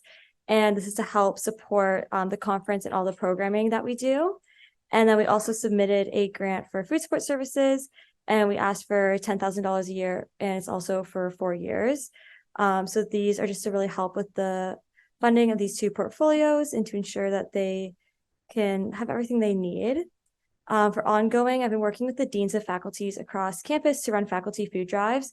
So the intention, as I'd mentioned before, was to reach out to people other than students on campus to help support the food bank, because I understand that students already have a lot going on. They don't always have the resources to support other students. That's really understandable. Health Science completed their food drive first, and they donated over 1,000 food items and $450. So that was amazing. And we've actually turned it into a competition across faculties. So the faculty that donates the most items or the most money will be receiving free coffee and treats. So hopefully there'll be motivation so more faculty, administration, and staff continue to donate to the food bank. So it's really exciting. We're also beginning food drives across other buildings on campus. So we've been working with libraries and also in discussion with the rec center to see if they also want to start a food drive. So just getting as many food drives as we can going. I'm also applying for the Western Sustainability Impact Fund. So when we were at the University of British Columbia at First Suds, which was the Student Union Development Summit, we noticed that they had like a soap stand machine, which basically is just a more environmental and sustainable way to get soap. And it was really inexpensive for students. So you bring your own container. It's kind of like a vending machine style thing, and you get soap. So I'm hoping to get some funding for that so we can put it in food support services, so we can expand the range of products that students can get for free from food support, and also really inexpensive like detergent, dish soap, and hand soap. So it's trying to make the student experience as environmental and also as affordable as possible for our students.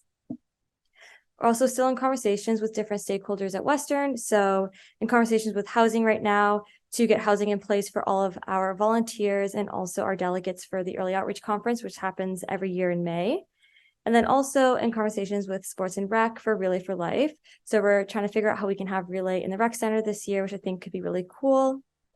And then upcoming, some portfolio specific programming is the charity Christmas party that happens every year. And then, as I mentioned, several other food drives. which are largely being planned by my food support coordinator. Continuing to support my coordinators and also continuing to stock food support center. So about once a week or every 2 weeks, myself as well as our student community manager, Sherry, we are the ones that fill our food bank. So we continue to go buy the food, bring it into the center, and make sure that we have food consistently for our hampers.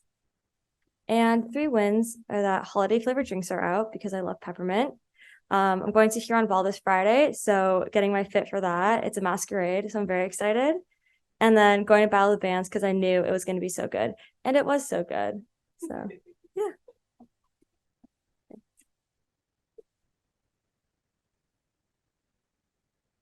Any questions at all? Thanks, guys.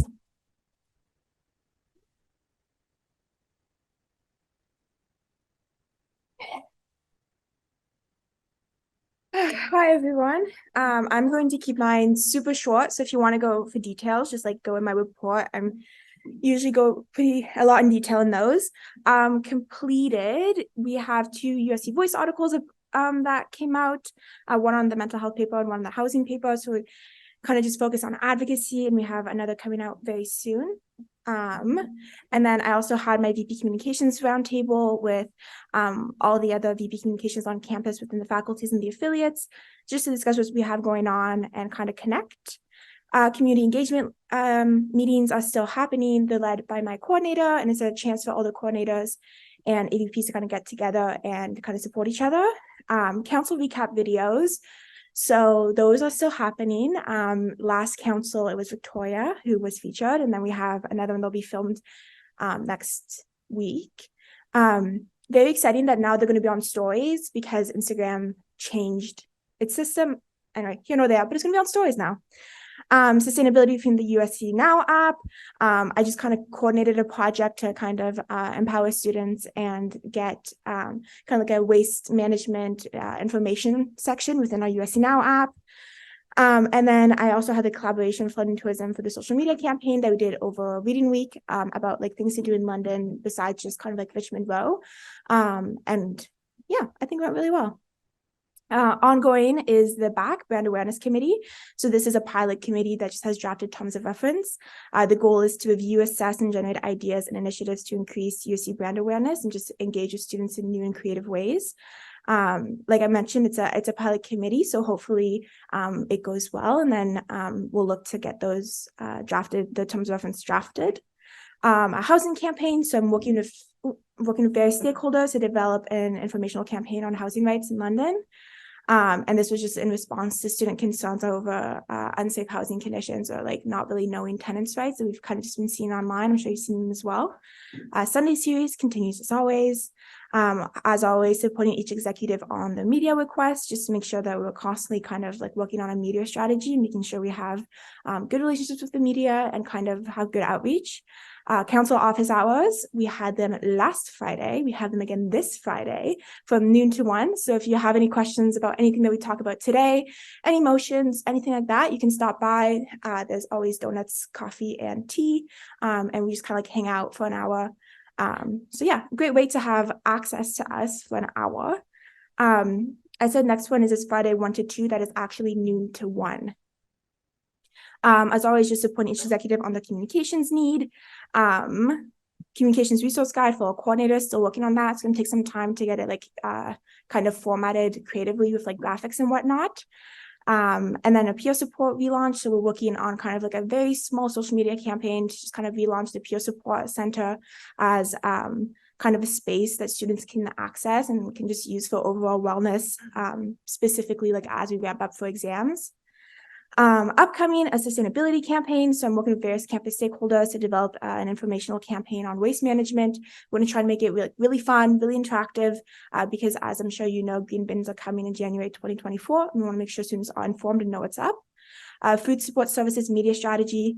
So I'm working with the food support services coordinator to develop a strong media strategy to encourage donations to the service and kind of just raise awareness of food insecurity in students in general. This is very exciting, but exec at the Spoke. So I am bringing all the executives to come work at the Spoke for an afternoon in December. I feel like it's a great way to kind of engage with students, like more fun and kind of actually physically meet them where they're at. And then all the profits that we make during the couple of hours we're going to be all working down there are going to go towards food support services. So stop by the spoke when the date is announced. I will be doing that, but be patient because me and Maria are both a little rusty on our spoke skills, but it'll be a good time. And also Santa's coming to the USC. I'm not saying what he's going to look like or how he's going to be reincarnated, but I am letting you know Santa will be coming to the USC. And then my 3 exec wins, I chose to make them non-USC related this month because I'm trying to promote wellness. And I know that you guys are all super stressed right now with exams. So just a reminder to do things that aren't council related or school related and spend some time for yourself. My 3 exec wins is that my partner got a job at a bakery and it's been life-changing. I am drowning in bread and in pastries and I'm not complaining. I get fresh bread every night, so love that. I also went to go see Spamalot. Does anybody know what that is? Yeah, not yeah. Turns out I'm a huge Monty Python fan. I always thought it was dad humor. I guess it's my humor now. And lastly, I was in the pit for a first time for a concert. Went to go see 1975 with the gals. It was a good time. Any questions? No? Thanks, guys.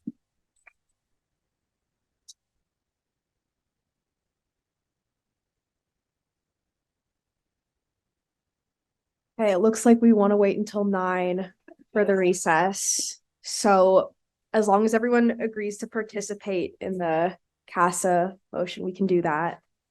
So moving on to motion 3, which is the CASA referendum question. So whereas federal advocacy remains an important part of the USC's advocacy strategy, and whereas membership in a strong federal advocacy organization facilitates that strategy, and whereas the CASA report, as written by the VP External Affairs, recommends that the USC join CASA, be it resolved that the USC Council approve the following referendum question. Should the USC join the Canadian Alliance of Student Associations at the cost of $2.44 per full-time student, subject to an annual increase by CPI? And be it further resolved that the USA take the affirmative side and run a campaign on the affirmative. President Ajak is the mover. Is there a seconder? Can you say your last name with Mike? Councillor Bobkowicz, so BOBKOWICZ. Okay, President Ajak, would you like to speak on this? Okay. Okay, then are there any questions? Yes, Councillor Gaddis. Hello. I'm wondering why in the motion it says, should this motion pass, the USC will devote resources to a yes campaign on the CASA referendum issue. Why a yes campaign and not just an educational campaign? Like, why push towards yes when students should have the right to have all the information and make the decision themselves? Emily, are you still in the Zoom? Yeah, I'm still here. Did you hear the question? Yeah, I did hear the question. You want to take that for us? Yes. Thank you. So the reason I recommended taking an affirmative stance is because it does allow the USC to be able to give more reasoning for why we want to join CAPSA. If it's purely an informational campaign, we can't. I'm not able to give recommendations of what my opinions are. The only thing that we can say is this is what it costs. This is what CASA does. These are the benefits. Great. But I'm not able to give my own opinion and my professional opinion as an executive and as someone who's been to, now this is my 3rd CASA conference, actually no, it's my 4th CASA conference, who has seen an entire cycle of recommendations, and it limits what we're actually able to do. I will add that if students do want to have a no campaign, if their students have concerns about this, they want to do this, that they can register as a registered interest party if they want to run a no campaign. But as of right now, I believe that it is informational campaign is not effective enough for students to understand why the decision is being proposed. Can I ask a follow-up? We'll take, okay, yeah. Further questions? Councillor Kermack? That's not how this works. Just one really quick question. So on standing committee, we amended the ancillary fee increase to $2.44 from, I believe, $2.14. In the presentation that we had at the beginning of the meeting, it said $2.34. So I just want to be absolutely certain it's $2.44, right? Yeah, so it's 244. Like looking at the math, it basically, the intention with that is that my federal advocacy budget for lines in terms of being able to go to actual conferences, currently it's designed to support 2 people traveling to conferences. And to be able to make sure that we're able to provide the opportunity for an Indigenous student to be able to represent Western students and to represent Western Indigenous students' interests, having that additional 10-cent fee would allow for that. So the 234 is what the bare minimum we would need in order to just join CASA, and that's the actual levy. But the 10 cents is an additional thing so that we are able to more ensure that we have the resources for this to be sustainable and to make sure that we have adequate representation. Oh, yes, go ahead. Into the mic, please.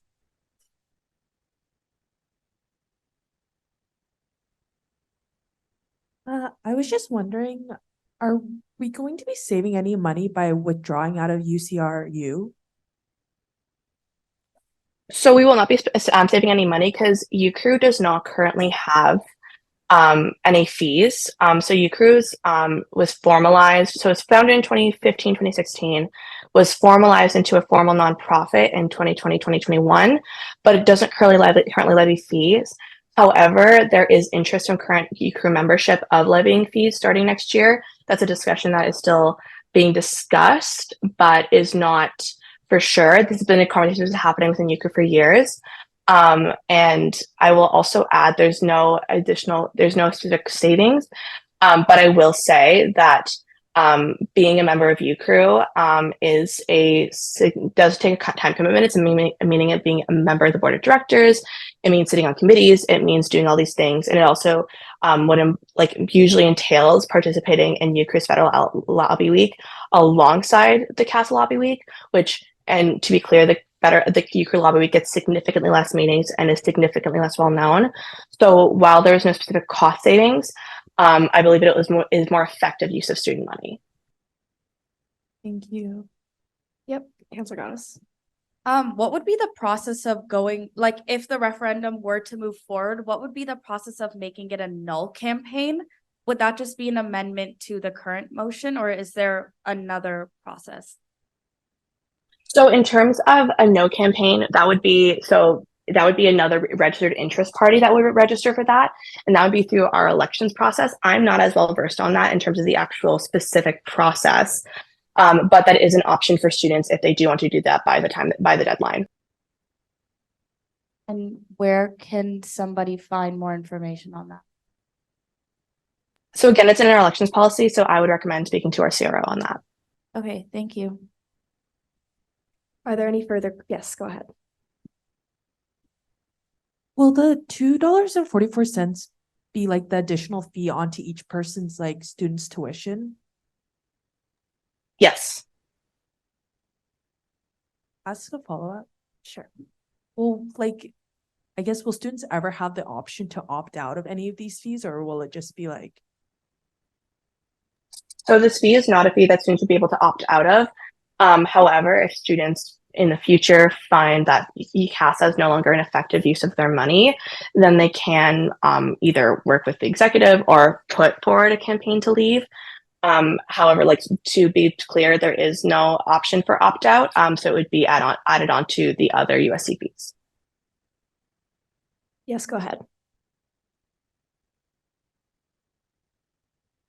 Out of curiosity, you said we left initially with McMaster's, Waterloo, and Queens. Is there any indication that they're going to join too, or is it just Western doing this?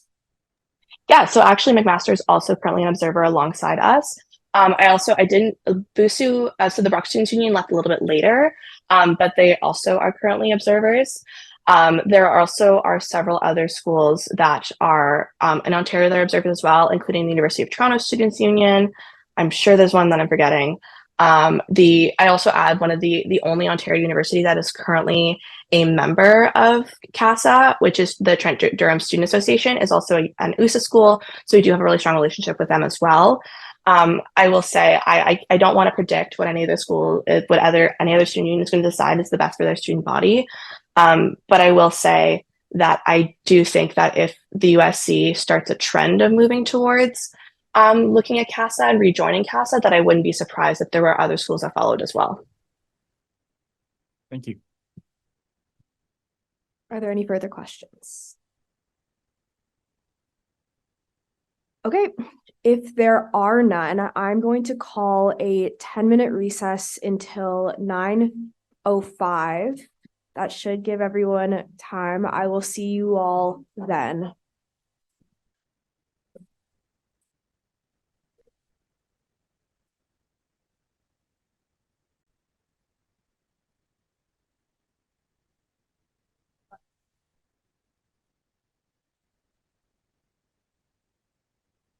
Okay, we are going to start back up with motion number 4, which is the motion to establish student rental experience working group. Whereas Canada is in the midst of an unprecedented housing crisis, which has prompted the USC to explore ways to improve the student housing experience at Western, and whereas the overwhelming majority of upper year students at Western rent off-campus housing, and whereas a group of Ivy students under the name of the Student Rental Experience Project desires to collaborate with the USC in the form of a working group in order to help facilitate tenants' rights to education and protection for student renters. Be it resolved, Council create a student rental experience working group and approve its terms of references as attached, with the purpose of identifying challenges students experience while renting housing and developing solutions to combat those challenges. Councillor Wang is the mover. Is there a seconder? Councillor Haug. Councillor Wang is not. Yeah. Would you like to speak on his behalf? Are you going to speak on his behalf or no? Okay, go for it. Into the mic, please.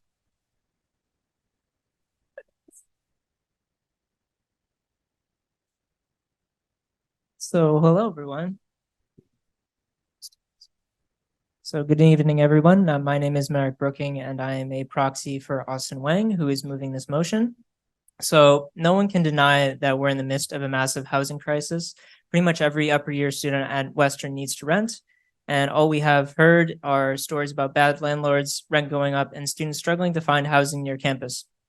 Fortunately, our VPA and her team have been hard at work drafting a policy paper to address these issues. This motion aims to supplement the work of the External Affairs Department by creating a working group to study in depth the student rental experience and propose solutions for council to adopt. A group of students in the Ivy HBA program have been working on a class project to address this issue for the past few months. The working group would be able to explore the ideas they already have come up with and also examine new ideas and engage in outreach on campus to determine what role USC can play in improving students' housing experiences. You can see some of these ideas in the terms of reference. There is so much more we can do to reduce the financial burden, insufficient living conditions, and stress that too many other students face. Whether it be through educational resources, training, or direct supports, I strongly encourage you all to vote for this motion so we can start this incredibly important process. Are there any questions?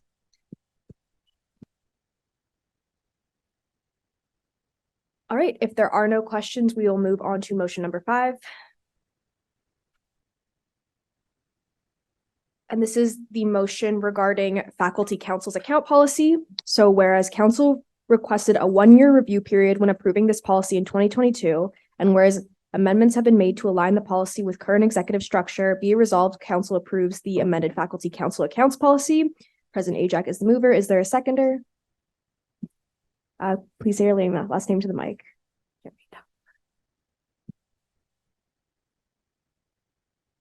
Ratanchi. President Ajak, you have the floor.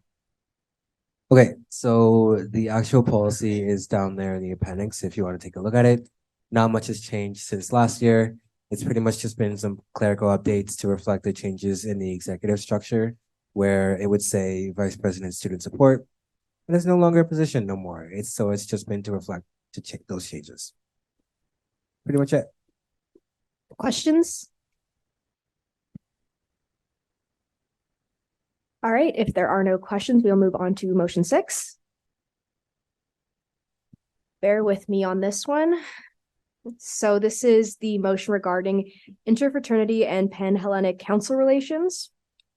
Whereas fraternity and sorority organizations represent over 1,000 undergraduate students on Western campus and are not being represented as a student group by the USC, and whereas the USC wishes to adopt an approach of restorative justice in its relationship with fraternities, and whereas both the Pan-Hellenic Council and the Interfraternity Council have expressed an interest in reintegrating into the USC community, and whereas both councils have provided written commitments to actively engage in anti-gender-based violence education, as well as their policies and processes for addressing gender-based violence should it occur, be it resolved that the Interfraternity Council be provided with access and resources to gender-based violence prevention education, access to USC spaces at no cost, and access to booking on Concrete Beach. And be it further resolved that the Pan-Hellenic Council be provided with access and resources to gender-based violence prevention education, sororities access to USC spaces at no cost for meetings, philanthropy, and recruitment events, and access to bookings on Concrete Beach. Be it further resolved that the USC commits to ongoing dialogue with both councils. Be it further resolved that all 3 parties agree to ongoing monitoring and evaluation of the relationship in the spirit of restorative justice. And be it further resolved that both organizations remain independent of each other, but remain in constant collaboration with each other as outlined. President Ajak is the mover. Councillor Uslis is the seconder. Either of you have the floor, should you like to speak. Can I just clarify? This is not the motion. That was last motion. The motion has changed. Oh, that is it correct in the agenda? No. Yeah. If you go in the UA Standing Committee agenda, it should be in there, Bella. Okay, I can pull that up.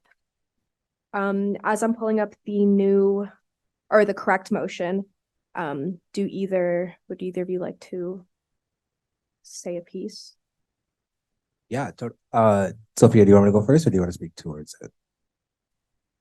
No, I believe my speech encompassed everything that I have concerns about. Thank you. Okay. I also have the incorrect motion up ahead of me. So if you just give me 1 sec while I pull that up as well. Amazing. Thanks, Melissa. Inherently, I'll just speak on it while Melissa's pulling that up. So what's happening here is pretty much council is deciding upon, well, I'll simplify it just for all councilors to understand what is actually going on. So this motion kicks off a journey from 2 councils that undergoes a very extensive and very long training process. I don't know if you guys have heard of you guys all obviously have. Student Experience facilitates a lot of training through all student leaders on campus. If any of you are a SOF, you have gone through the training that Student Experience facilitates. These training goes on topics of sexual gender-based violence, anti-hazing, addresses many issues on campus that relate to this sort of to this motion. So what I'm looking to do with Student Experience is facilitate and curate and mold the training around the recommendations that we received from the UA subcommittee to directly address some of the recommendations that we received. And in my conversation with Student Experience, that they were really welcome to make these changes and very able to make these changes. So what would happen right now is that this motion would kickstart that off for both councils, and it would have each and every member of each and every one of those chapters go through this training to then facilitate. And then at the end of the year, we would have a discussion on what the next step would be moving forward in terms of accessing those spaces. But that's sort of what it would look like. Are there any inherent questions based on that? That was the most simple explanation I could put it as, but if I'm happy to go deeper if anyone has questions. And just to clarify, this is the correct form of this. Yes. So is it okay if I just read those off there? Go for it. So you would more or less focus on the last be resolved clauses there. So be it resolved that the USC advocates to student experience, which again is already going to happen, for a partnership between the IFC and Western that will see the development and delivery of ASGBV and anti-hazing training. Be it further resolved that upon completion of this training, IFC and Panhellenic Council will be provided access to USC spaces for chapter meetings, philanthropy, charity, and recruitment events. And then be it further resolved that the USC commits to ongoing dialogue between both councils. All right, so this is the actual motion. Are there any questions on it? Councillor Slavoski.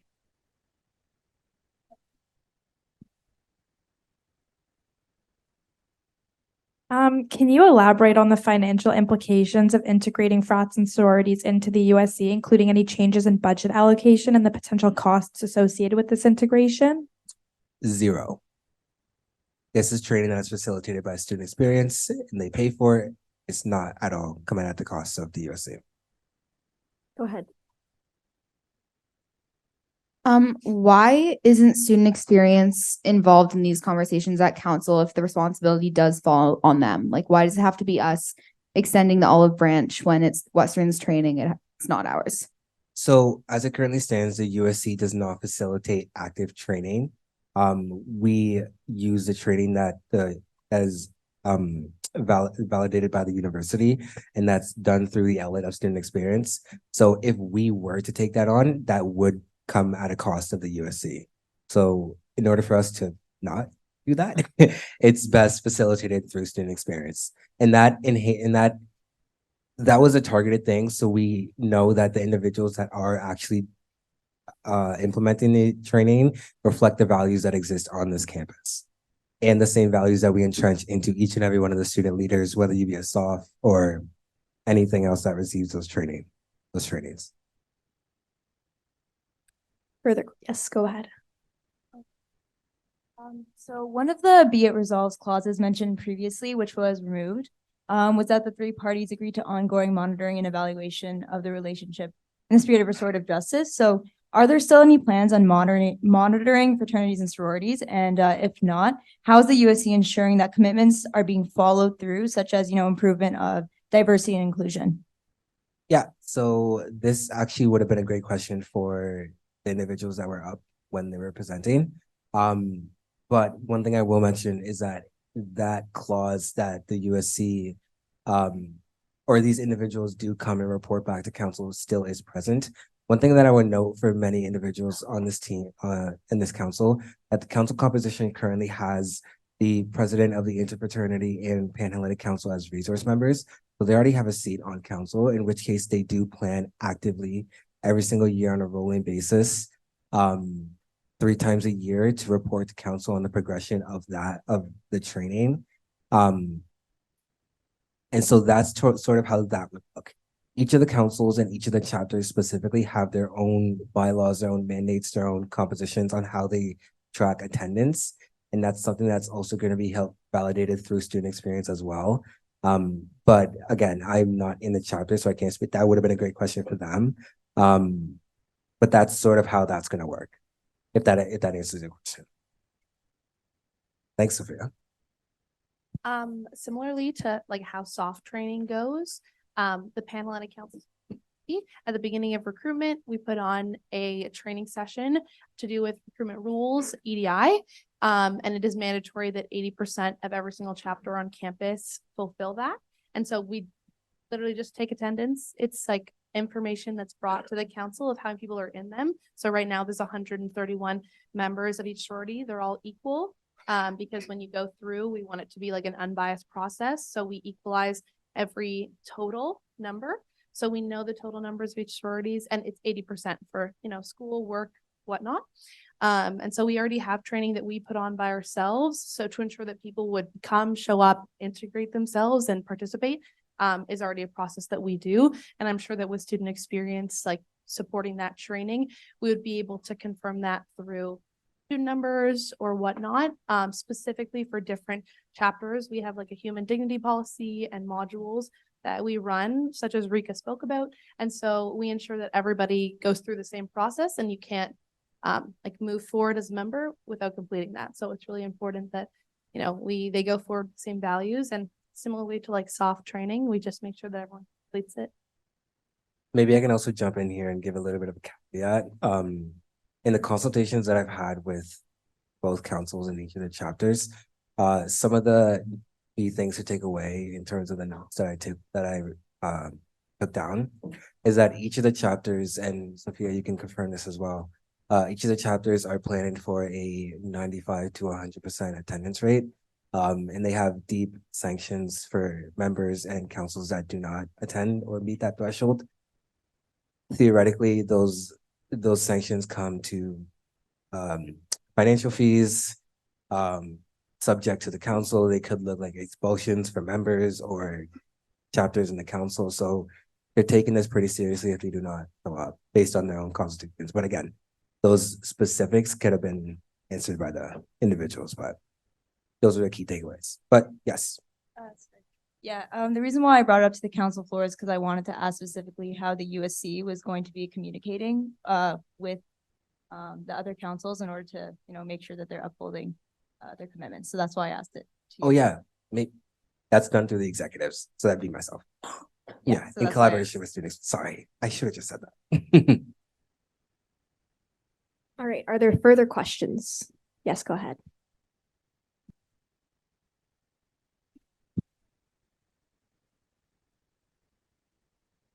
So students are already completing mandatory EDI and anti-sexual and gender-based violence training every year as being part of being at Western University. So why should the USC commit student dollars to better fund and organize the training for the interfraternity and Panhellenic councils when we can be focusing our resources on advocating to improve the training already existing to students? Can I just reiterate that this will cost the USC $0?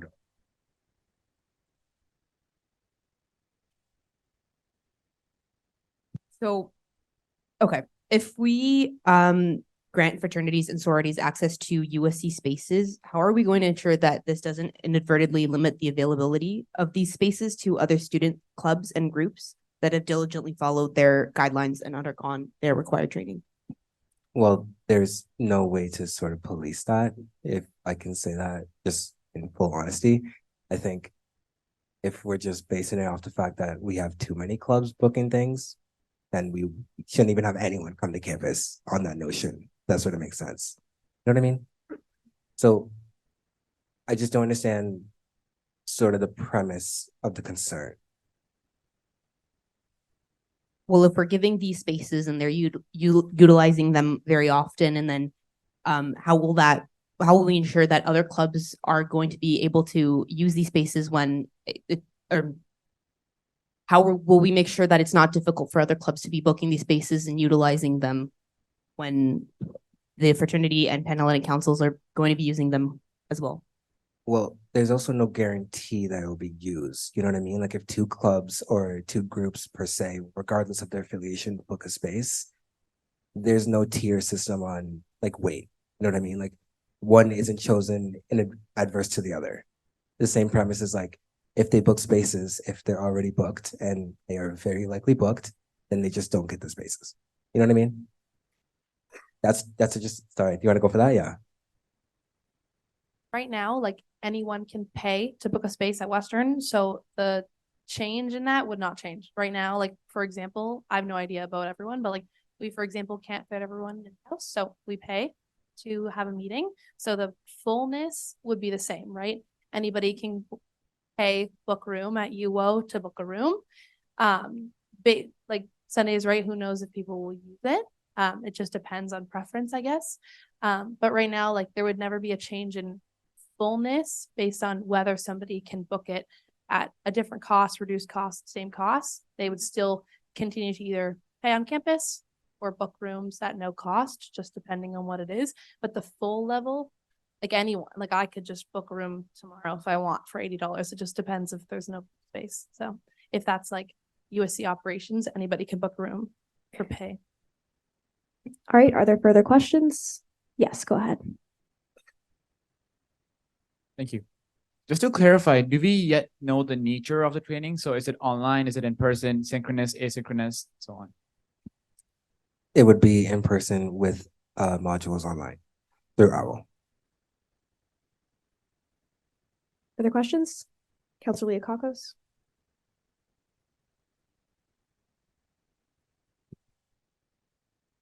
IFC and Panel have had resource member seats on council as far back as at least 2016. As a matter of fact, the presidents of both councils hold speaking rights. So if IFC and Panhandle claim they want to reintegrate the USC as an approach to restorative justice, why is this the first initiative they brought to council community? So when they receive a direct benefit from doing so, aka having free spaces, free USC spaces. Go for it, Sophia. Based on reporting done by the Gazette in 2021, there was information that resource member seats were removed. So that is the current understanding by by the panel and a council. I have no idea about interfraternity council, but that's our current understanding. So we understand right now that there is no seat, but members have come and sit in the viewing area. That exhausts the 10 minutes. Counselor Kermack, Motion to extend the question period. how long? 10. Sure. Are there any, okay, Counselor Leokakos could be the second. Are there any objections to extending the question period an extra additional 10 minutes? All right, if there are none, we will resume. Counselor Gattis.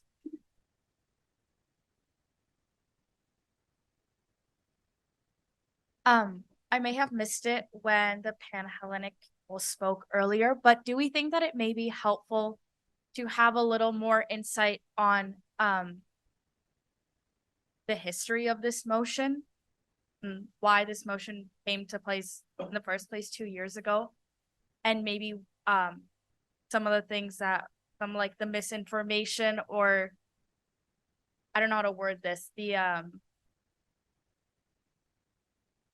quick to more reactive than proactive decision to remove Panhellenic from USC in the first place. It might be helpful to have a better background on it for council members, because I know a lot of council members weren't here when the initial motion happened 2 years ago.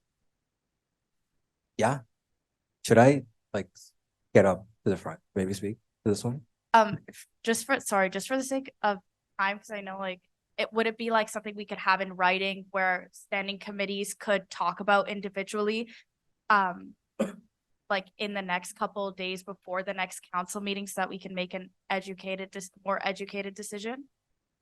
Yeah. So if you want the most simple and brief explanation, I would go to the motion and I would go up to the top and I would look at the issue Essentially what happened was in 2021, as a result of the rising cases of sexual and gender-based violence on campus, the council at the time made the decision to remove access to campus resources for all Greek-like communities. And that was a decision that was brought forward.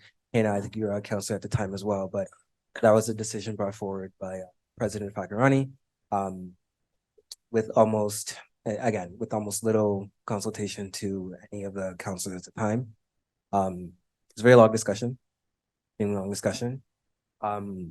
But essentially some of the things that were brought out in that motion weren't followed through by the USC, which continued to increase the speculation, increase the let's say negative connotations behind the community. So inherently it's summarized in the issue.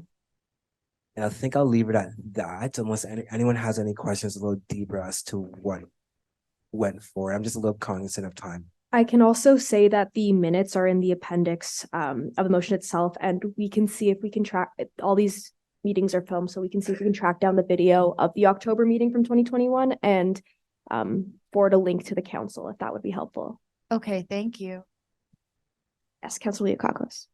With regards to IFC and Penhall's resource member seats on council, can I, Melissa, clarify council composition for me, please?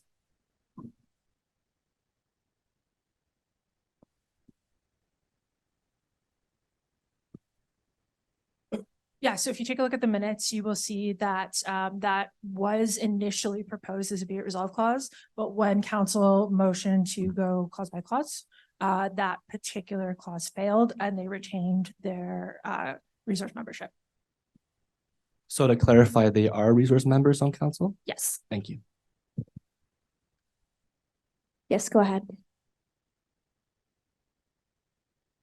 If the USC represents all students regardless of what group they belong to, why does Greek life need to be represented twice? And why should this extra representation possibly take away from BIPOC groups who are actually the minorities on campus? Thank you. When was it represented the first time? And when was it represented the second? It's a little clear. Just like USC is meant to represent all students on campus to begin with. But why do we need to go out of our way to represent them extra through this relationship? In terms of, sorry, one more time. I'm just a little confused. Basically, the USC is supposed to be representative of all students already. Yep. So my question is why we need to take the extra step, represent them a second time, if we're supposed to already be representative of all students. Makes sense. So this community is a group of students that need to be supported, much like every student. And again, if we want to talk about weight of what group deserves more, I don't think that's for us to decide. I think the reality is there are groups, BIPOC, whatever community you ascribe to, that do need to be supported. I just think this is one of those groups that need to be supported. But if we're comparing and contrasting, I think we're walking down a really bad line with that narrative. Further questions? Yes, go ahead. One of the biggest concerns I've heard is the degree of effectiveness of online training. Is there any, this might be somewhat abstract, but do you have any indication of how effective those will be, or anything in the past that tells us this is the proper way of doing it, mostly online? As I mentioned, it would be in-person training and asynchronous training. So there's two components. There's no percentage on what is more effective than the other. I think much like you're a SOF and you do training online and in person, it's up for you to gauge the effectiveness of it, but there's no way to track that. Thank you. Mm. Are there further questions? So I understand that there are sort of guidelines in place for fraternities and sororities to complete this AGBSV training. Is there any sort of policing or ensuring that sororities and fraternities are actually taking into account this training and putting it into practice? Or is it just completion of the training will automatically give them access to the USC? So the question sort of entails how it's policed afterwards. In sort of what metrics would that look like? Like if, yes, they can complete the training, but is there going to be any sort of oversight into whether or not these organizations are actually following through with the training and any sort of like certifications they might get from it? Like, how do we know that this training will actually do them any good? Yeah, well, again, it's one of those cases. So we're hoping to have not that ongoing review process done in collaboration with the trainers that complete the modules with the groups, to overall gauge the effectiveness of that. I think, again, this is another example of us trying to measure something that's almost immeasurable. I mean, how could you measure someone's EDI person? You know, like we're talking about these things that like may seem immeasurable, but like if there's certain metrics that council would like to see, like please feel free to tell me what those are and I could tell that to student experience. But again, it's one of those things. How do you measure that? You know what I mean? Thank you. Mm-hmm. Yeah.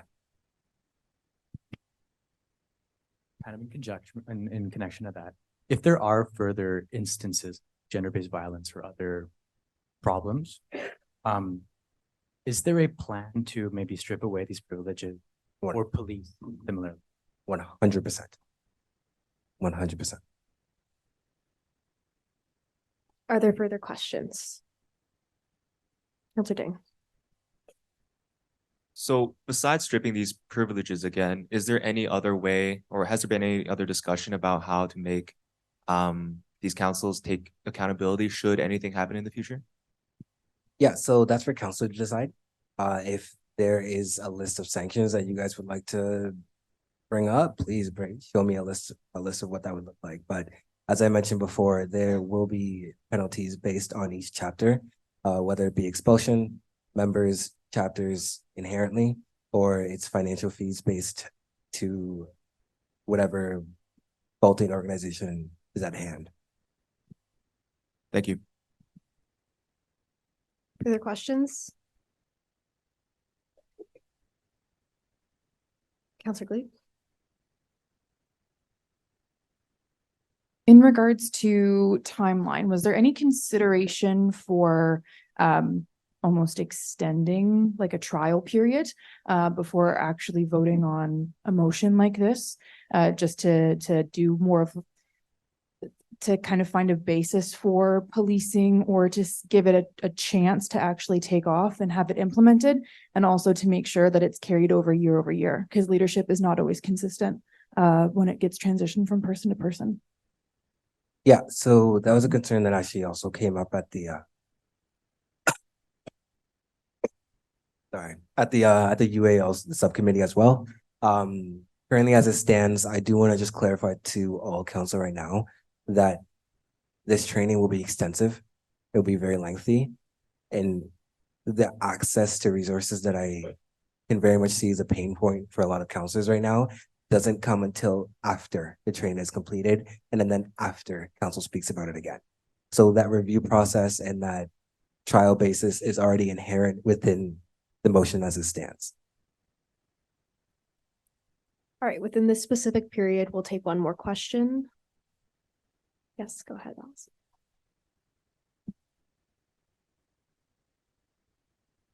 Why is this a priority for USC to focus on when there's so many other things needing attention, like academic accommodations, as an example?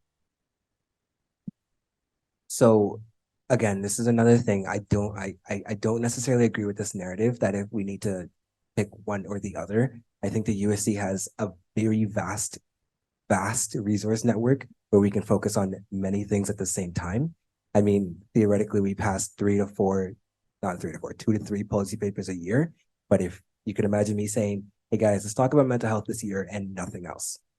That's a very, very bad negative for us to have as a council.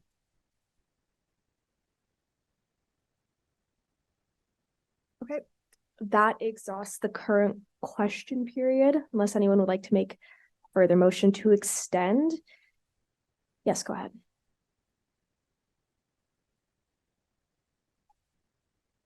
Seconder, Councilor McDonald, are there any objections to extending the question period an extra 5 minutes? Well, sorry, I can't read your last name. Do you mind saying it to the mic? Sorry. Thank you. All right. With that, we are extending for another 5 minutes, and that'll be a hard cutoff. Further questions? Yes, go ahead. About the consultations being made. So have there been any efforts to consult with groups or individuals who might hold opposing views, such as the Safe Campus Coalition or those who voted to remove frats and sororities in 2021?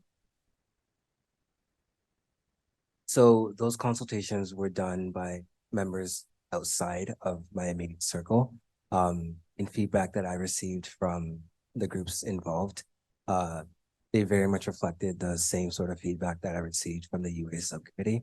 So if you're asking me if I spoke to people that have very opposing views, it was very long conversation. People, yes. Further questions? All right, if there are none, we will, the next meeting will have another 10-minute non-extendable question period, followed by the debate period with amendments if needed and voting. Meaning we'll now move on to our next motion.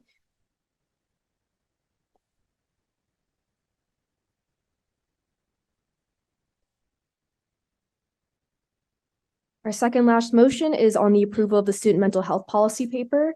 Whereas the USC policy paper renewal cycle on the mental health paper is 2023 to 2024 term, and whereas advocating for students within the mental health world needs to be a priority for the USC, be it resolved that the USC approves the new student mental health policy paper. President Ajak is the mover. Is there a seconder? Please say your name into the mic, sorry. Me, right? Okay, Teles Jimenez. President Ajak, you have the floor. I pass my speaking rights to Maria if she'd like to speak to it. So hi, guys. I feel like I've been talking about the mental health paper since September. I think we started research in the summer. And then once students were back, I held focus groups. I also, the UA portfolio, held them, like we took the initiative to do mental health day, and we had over a lot of responses for that. So I've done my consultations, talked to different stakeholders, done focus groups. So I think the paper is what it is for now. I do want to add, I shared this with the UA standing committee, but there will be recommendations added for athletes that will be amended next council meeting, just because amendments are made in part 2. But I can share that with the rest of the council so you guys have a chance to look at them as well. But I just wanted to add that perspective of being an athlete and being a Western student and how that affects your mental health into the paper. Yeah, I'll take any questions. Are there any questions at this time? Okay, moving on to our final motion of the evening, which was the one added to the agenda at the beginning of the meeting. So whereas the SRA pilot policy expired as of August 31st, 2022, and whereas students found SRAs to be beneficial to their academic experience, and whereas other U6 and U15 schools have adopted a similar academic consideration policy, be it resolved that the Vice President University Affairs build a coalition of on-campus actors to develop a short-term self-reported absence process that Western University can adopt. Councillor Leah Kakos is the mover. Is there a seconder? Councillor Sasu. Councillor Leah Kakos, you have the floor. Let Maria speak more about this. Okay, thank you. So I brought this as a discussion item in the UA standing committee. I said 3 options. Either we do nothing, we kind of ask for the same SRA policy back, or I be put to work and kind of build a coalition across campus. So basically this motion is to put me to work to ensure I can build a coalition on campus to make sure there's a similar SRA back on campus, not exactly what we had almost a year or so ago, but like a lot of the pushback sometimes is from faculty because there's always like the stigma behind SRA. So this is just me trying to build a coalition of support. Yeah, I'll take any questions about this. Are there any questions at this time? All right.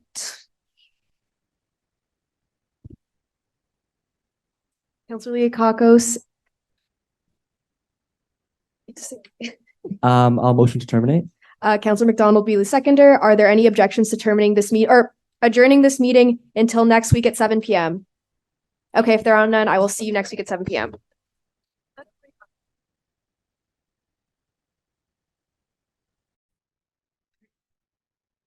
We will start with our second motion, but our first for action item of today, which is anyone else hearing reverb? Or is that just me? Okay, sorry. Which is the executive report motion. Be it resolved that council accept the executive reports for November 2023. Does the mover seconder want to give a refresher? Are we all familiar? Okay. Are there questions on this motion, which is motion number 2 in the agenda? If there are no questions, I'll take points of debate or amendments now. As there are none, please head over to Echo 360 to vote.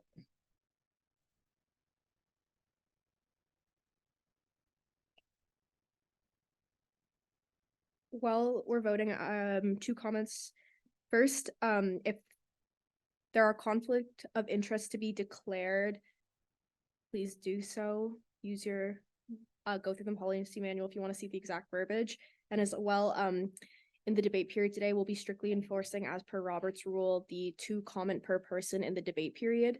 So everyone in the debate period will will have their 2 comments that they can make. Yep, go ahead. That was a point of information. Did we do roll call? Roll call happens in the first part of the meeting, so we would have technically already done roll call last week. All right, motion 2 passes unanimously.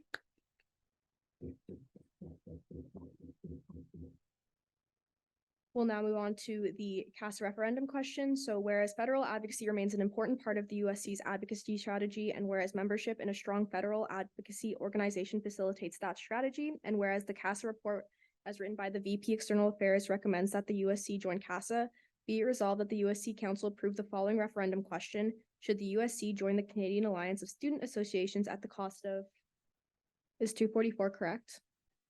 $244 per full-time student, subject to an annual increase by CPI, and be it further resolved that the USA take the affirmative side and run a campaign on the affirmative. Are there questions on this? If there are no questions, are there any points of debate or amendments to be made? Seeing as there are none, go ahead, into the mic, please. Councillor Gattis.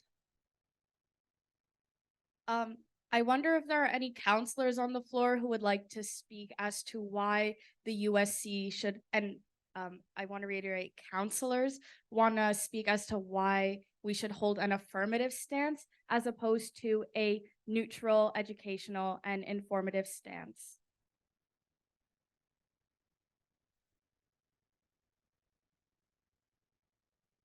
We'll take that as a question in the future, only points of debate in the debate period.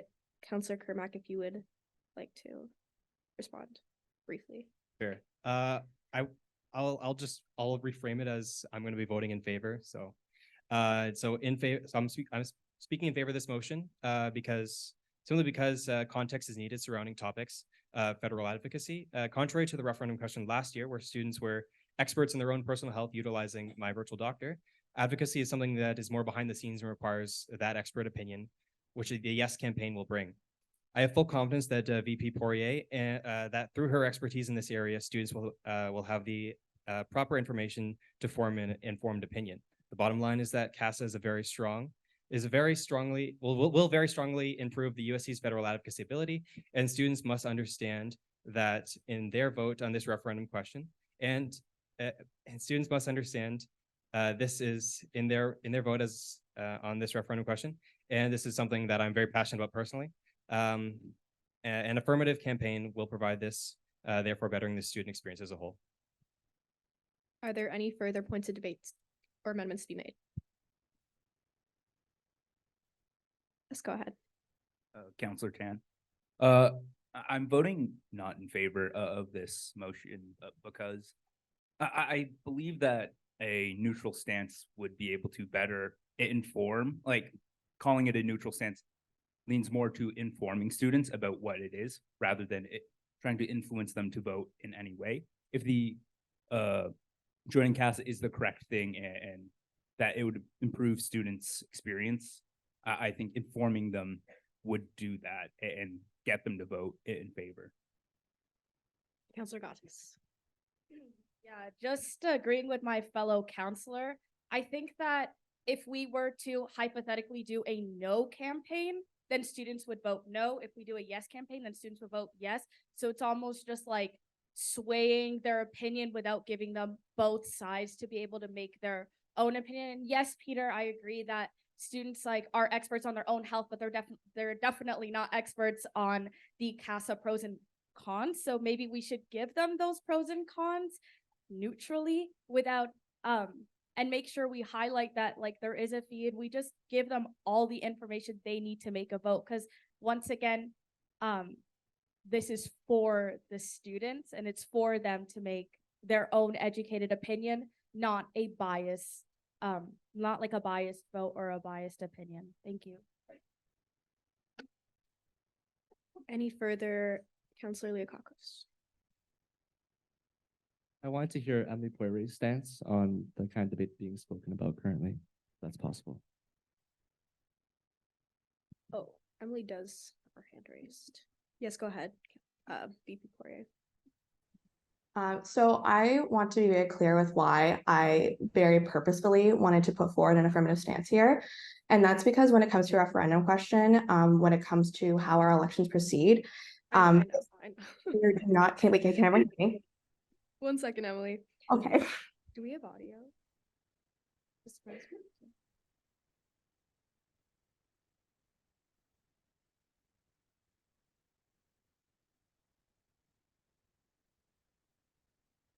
Emily, try speaking again.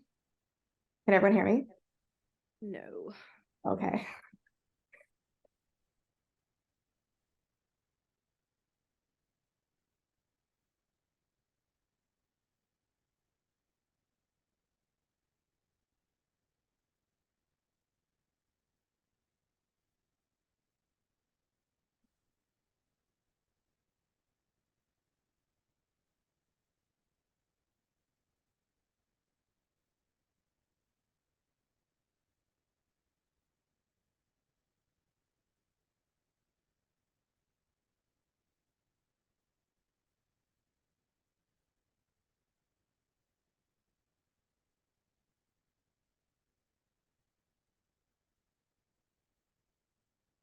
Emily, try one more time.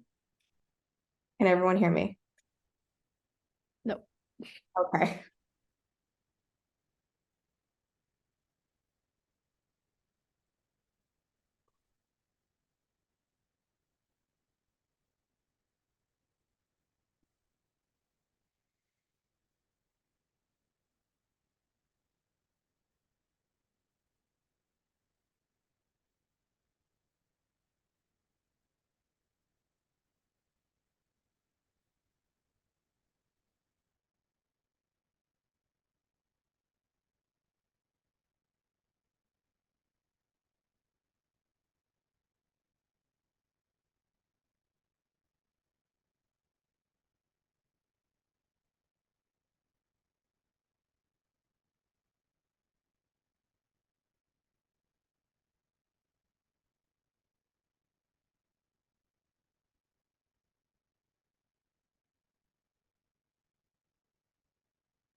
Emily, do you want to try one more time?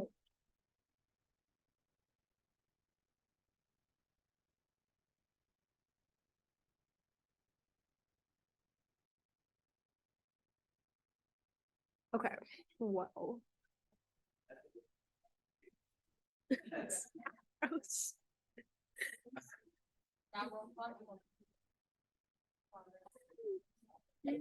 Okay. I don't know if it was.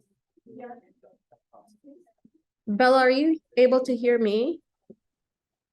Yeah. Okay, I'm going to call a recess until 7:20 to get tech issues sorted out, re-adjourn then.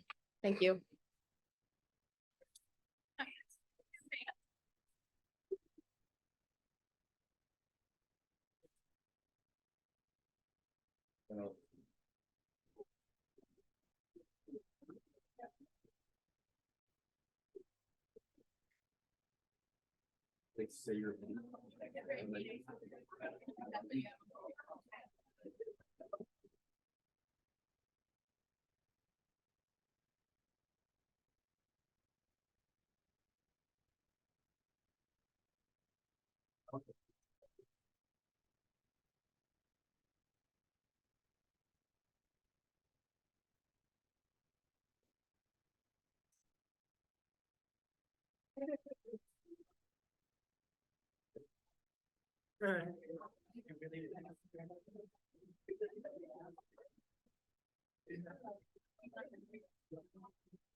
Hello? Bella, can you hear me?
Chicken bites was pretty rough on my got, I'm gonna be honest.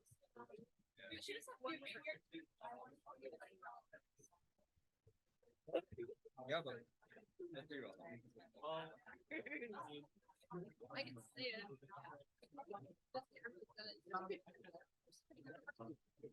Yeah, like I was thinking that, and then I looked over and I see like live in the plane.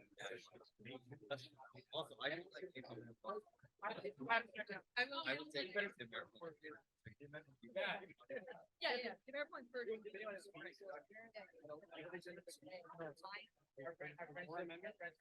didn't want me to just like. Hello? I thought the back picture was already taken by my cop. Hello? Is it working? But no. Wait, Bella, I can't hear you if you're talking. Thank you. Thank you. Okay. What is this?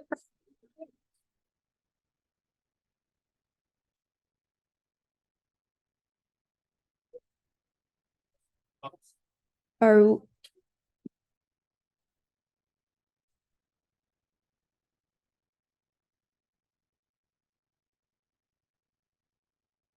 All right, we will continue where we left off.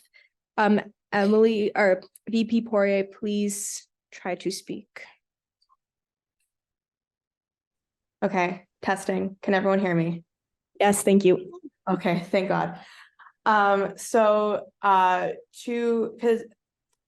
coming back to Councilor Leokakos's question, so with the reason, so I very purposefully put in wanting to do an affirmative campaign on this.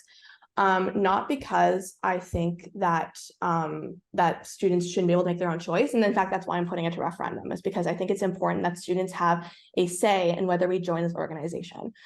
The reason I'm putting forward an affirmative campaign and the reason I want this to be the stance that the USC takes is because when it comes to referendums, there are very specific rules within our elections policy as to how the USC can behave if we are not taking a specific stance. So for example, pretty much everything that I described in my analysis last week, in terms of geographic scope being a strength, in terms of having a strong lobby week, having all these things, because they are not specific facts, they are things that are my assessment based on my professional opinion, which students have elected me to have. That cannot be shared by the USC if we are not taking an affirmative stance. All we can say is, this is what CASA does, and this is what CASA, and this is what the fee is, without any kind of context. And especially because advocacy is so context dependent, it requires a little bit of understanding, a little bit of context and of knowledge around what does the federal advocacy landscape look like? What does advocacy look like at the federal level? It means meeting with MPs. It means a whole bunch of different moving pieces that students just don't see. And that I really want to make sure students understand going into this vote. And basically, again, everything that I said to council last week about what my professional opinion is, that again, I was elected to have on behalf of Western students, I would not be able to share going forward into this vote or going forward into this referendum if we do not take an affirmative stance. And again, I know that Councillor Kermack touched a little bit on last year's referendum vote when it came to my virtual doctor. And I think an important delineation there is that this is a service that students can tangibly see and that tangibly understand how it fits into their lives. The students understand, you know, I've needed to get a sick note before and I haven't been able to get that. And that's something that they can very tangibly understand, but a lot of students don't always see how advocacy fits into their lives. And that's not because advocacy isn't important. It's because it's something that is so slow moving and long standing that a lot of times advocacy that gets started 1 year doesn't get completed for another 4. So all this to say, I believe the only way for students to have sufficient information to make an informed vote and to understand why federal advocacy is important, why federal advocacy should be done this way, or why we have done it this way, is to run an affirmative campaign. Thank you. Are there any further points of debate to be made?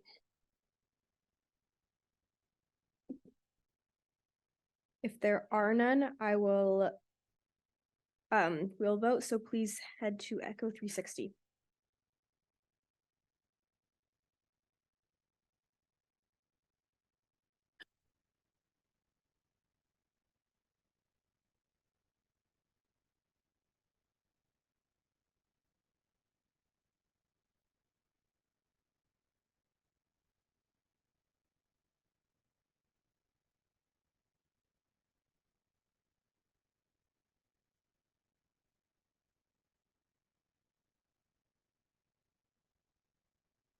This motion passes, though not unanimously, so we'll move on to our next motion, which is the motion to establish the Student Rental Experience Working Group.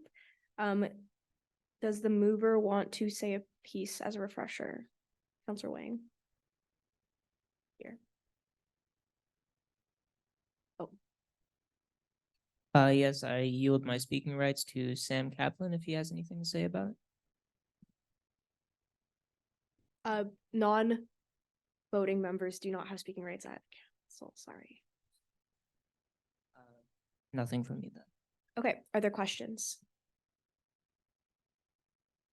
Right, if there are no questions, are there any points of debate or amendments to be made? This is the motion we're talking about. I apologize.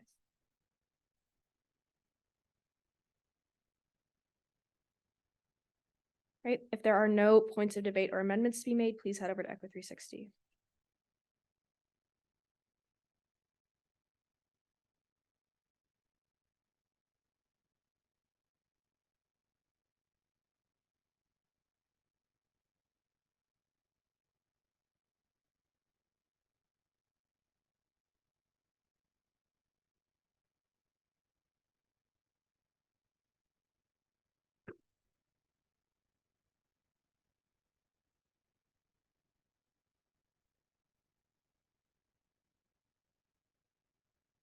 This motion passes unanimously.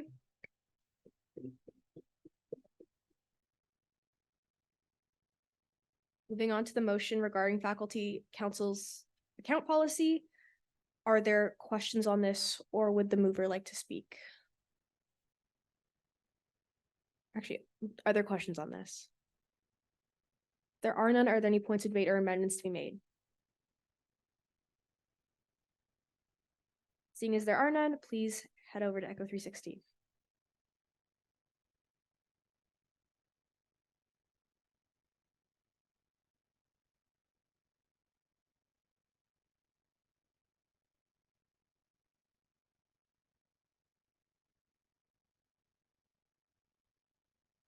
This motion passes unanimously.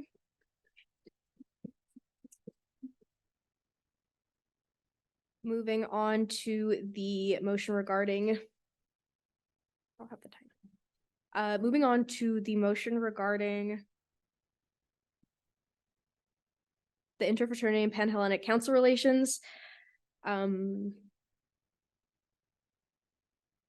Yes, Councilor Useless. Yes.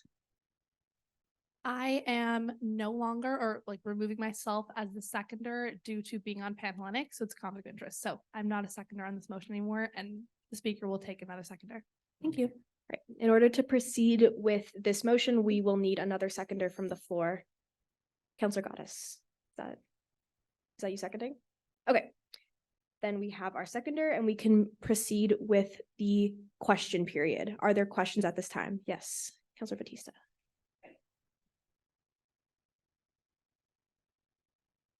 I have a point of information. So from my understanding, if the motion were to be passed, it would be the executive team who would be advocating to Western Student Experience for the EDI and anti-sexual gender-based violence training. Is that correct?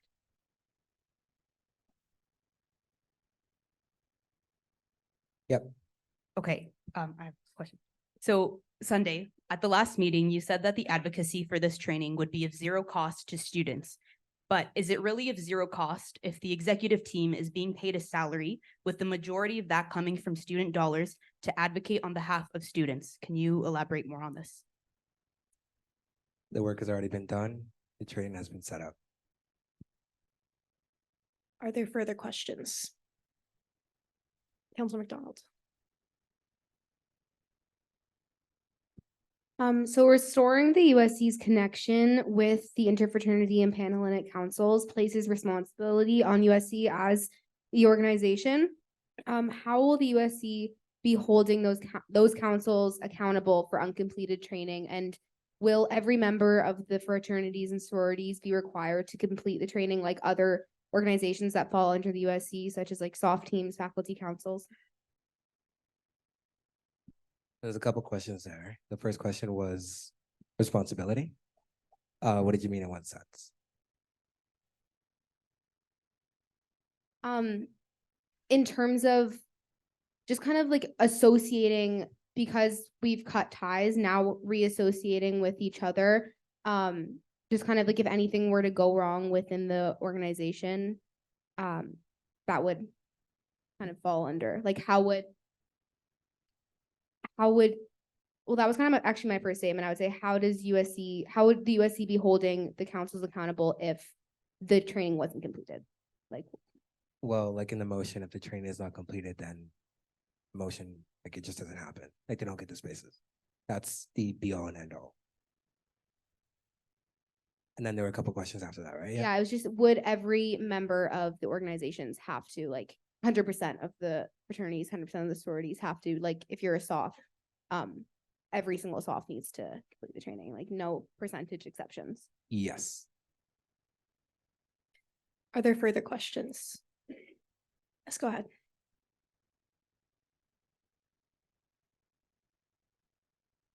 Yeah, sorry. So I apologize that this was outlined in the motion. I just wanted to clarify. When will the EDI training be conducted? Is it after rush week or is it before? Is it at the beginning or after everybody is already hired, pretty much? Are you asking when this training is going to happen? Yeah, like would it be after all of the like council is made up already, or would it be like before or after rush week is my question. Well, ideally would want to work with the schedules of both councils. I think the first round would likely happen for second semester, as I believe they just finished the new set of like new incoming leaders coming in. And then it would be after the new set of leaders come in I can't give you the exact date for that, but after the new set of leaders come in for that. Okay, so it'd be just for the leaders or for everybody in the fraternity sorority? Not the leaders, sorry, members. Okay, thank you. Are there further questions? Yes. Because Thank you. Okay. Sunday, question for you. In your consultation process, why were the IFC and PanHel consulted so much more than student organizations that have such a strong stakehold in this? Which student organization? More of the USC, for example, student bodies. Just why was your main focus PanHel and IFC? I think in the consultations I've done with students who wish to be unnamed, I don't think it's appropriate for me to identify them in a motion. I also think the consultations that I've done with almost 90% of this council have happened in subcommittee meetings. Okay. are there any further questions at this time? Go ahead. I'd like to ask the exec a question, if that's okay. So last week, Safe Campus Coalition was mentioned, and I know that Emily was part of founding that, so I was wondering how her consultation process has been. And I know that Maria is part of University Affairs and been involved with conversations bringing forward this motion. So I would like to just know how the consultation has been on both of their perspectives. Am I able to jump in here before they respond? Am I to save them some time that they weren't involved in these consultations? This was purely personal, like not personal initiative, but I took it away from the executive. This was something that I wanted to do for out of the scope of them. So to save themselves some time. If they've done like their own consultation, can I still ask about how that process has been? Yeah, of course. Okay. Can I just go back to my original question? Thank you.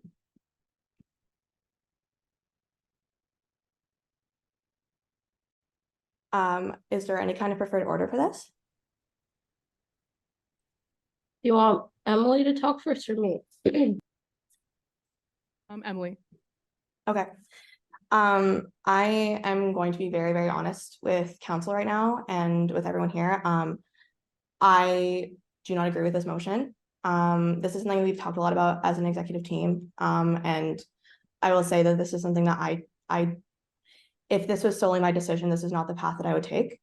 But again, this is up to council's decision. And I'll leave it with council. But if my opinion is being specifically asked, then I would say this is not what I would, how the approach I would take.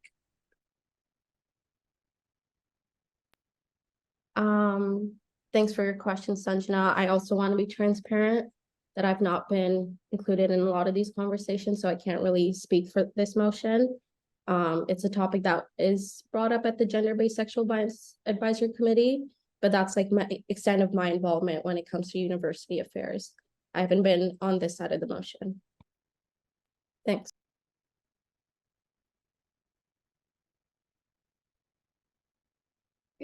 If there are no further responses to that question, are there any further questions? Go ahead.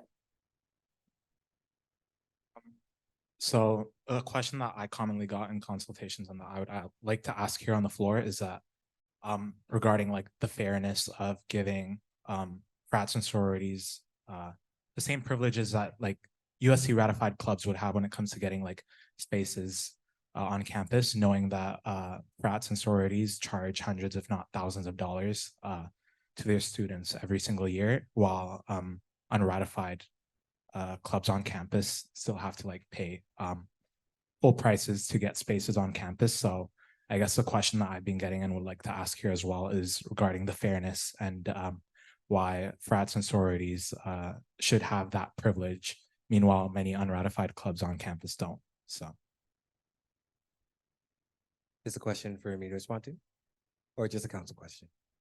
you can respond to it. Sure. I want to reiterate two things here. That as this being a council decision, if council feels like it's not a good allocation of resources to maybe give them space, then that can be removed. The reason why I say that is because I think it's been missed primarily that this is about training students to promote a safe campus. That's the be on end all of this motion. Again, it's for council to decide if space is something that they're willing to give up right now. If not, then that's a council decision. But let me reiterate one more time for everyone who's wondering, this is about training students. That's all. Okay, we have time in this period for one more question if there is one. If there isn't, we can move on to the debate period. Before we do that, I just want to remind that, again, we'll be enforcing the 2 comment per person rules of Robert's rules as well. Please limit crosstalk as much as possible and state your name. If I can't read your name, I'm so sorry. It's not because you're just far away, but state your name and whether you're speaking for and against in the debate period. Are there any points of debate or amendments to be made at this time? Councillor Kermack.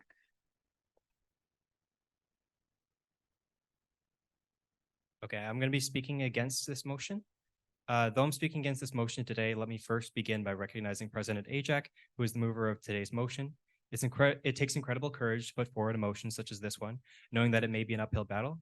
Something that one of the Ivy counselors last year taught me is that advocacy is best exemplified when you're presented with a controversial issue raised by your constituents, and that you choose to act on it, putting yourself in a difficult situation in favor of the students whom you represent. That's representation, and that's the definition of student leadership.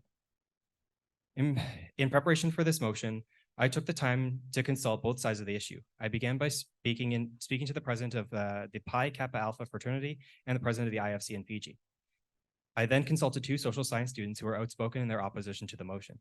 All 4 of these individuals were respectful and incredibly helpful, helping me to stay informed in my preparation for my vote today. I'll begin by speaking about the concerns around room bookings.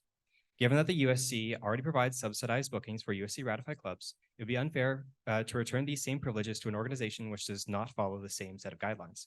This is especially true as the USC aims to increase the number of ratified clubs in the coming semester, who will require spaces on campus to hold their meetings and provide that value to their membership.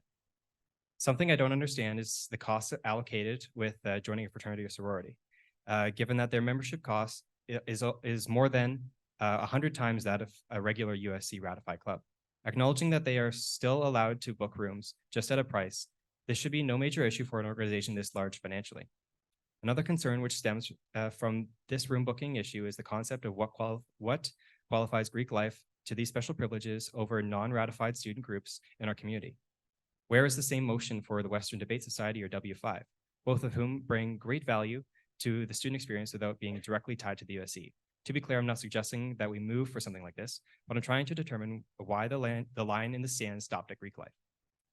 Moving to the advocacy side of this motion, I'm concerned about the concrete nature surrounding student experience providing the proposed training for IFC students. This is simply because we haven't seen any concrete agreement set forward, which confirmed the cost on the USC's end to be 0. Unfortunately, this comes down to a deal of trust surrounding this clause, which I'm not sure I'm willing to agree to due to the significance of this motion, especially so thinking back to my constituents. For everyone's understanding, in my consultation with Mikey Walker, the IFC president, he explained to me that each fraternity has their own form of anti-sexual gender-based violence and anti-hazing training, which was passed down to them from their international headquarters. IFC collectively does not regulate the standard for each one. He noted to me that training administered by the university or the USC would set the standard and would be taken very seriously by the fraternity members simply due to the significance behind it. Though very meaningful, I'm concerned that given the first 2 be it resolved clauses come as a package deal and training may not be provided solely by student experience, as advocacy doesn't always produce solid results, thus running both clauses meaningless. This leaves us with the final clause of this motion, requiring the USC to commit to an ongoing dialogue with both the IFC and Panhellenic Council. Though I disagree with this motion, this specific point stands out to me as it is one simple point that carries so much weight in terms of future relationships. I believe there is an overall value in communication, especially as we work to make this campus stronger, aiming to improve the student experience. In my consultation with Mikey, he stated that building that relationship with the USC is his highest priority in this motion as it relates to his position as IFC president. In conclusion, despite its good intentions, there are too many critical flaws with this motion, specifically as it relates to advocacy and student experience to provide this training, and subsequently allowing Greek life to access USC spaces at no cost. This motion sadly does not offer a meaningful path forward, which is fair to my constituents in social science. Therefore, I will be voting against this motion. Further points of debate. Councillor Leokakos.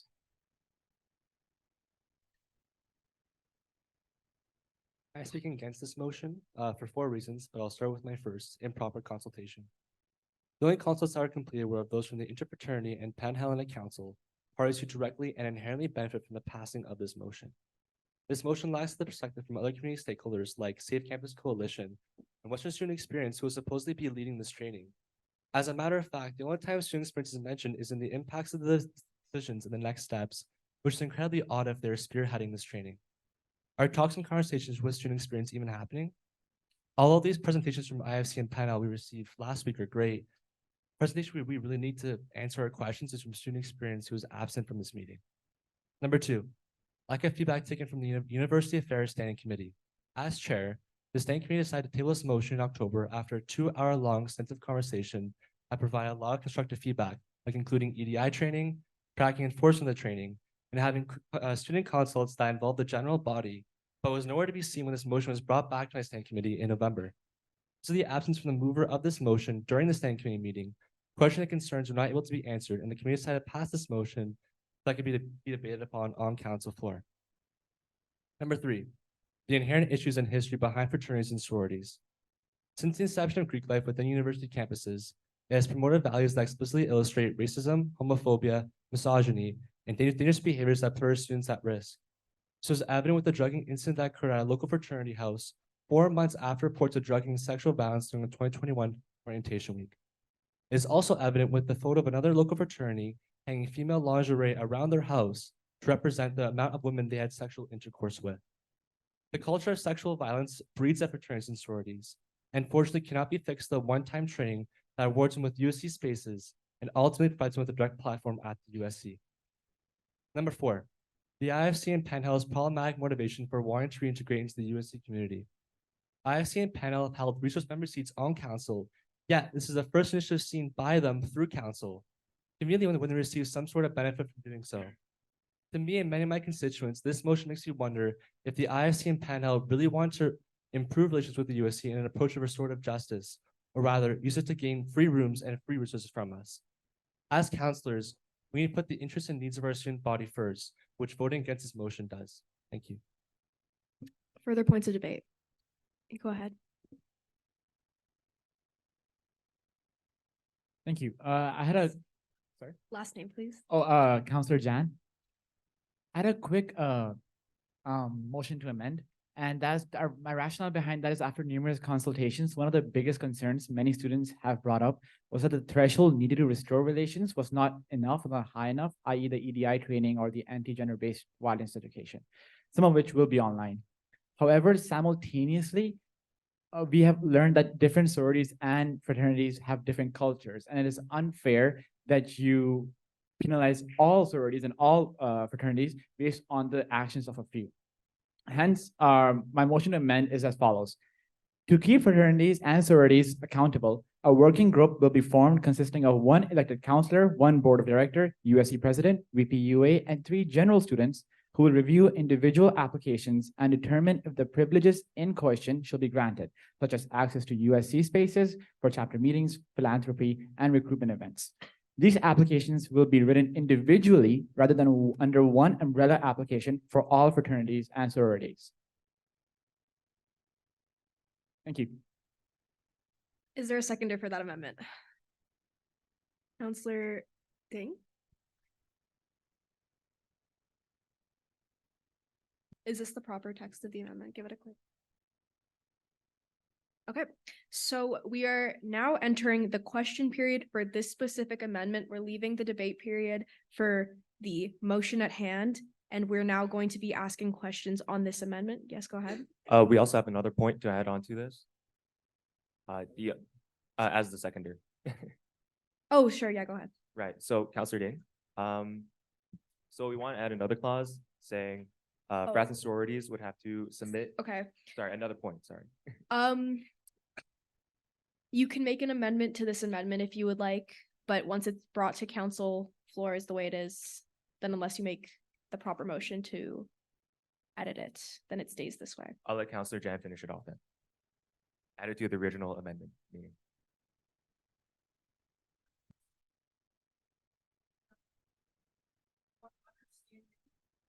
Is that you as a seconder are trying to amend the amendment? Is that, or are you trying to bring a separate amendment? There was another point in the amendment that we forgot to say in the first part, so.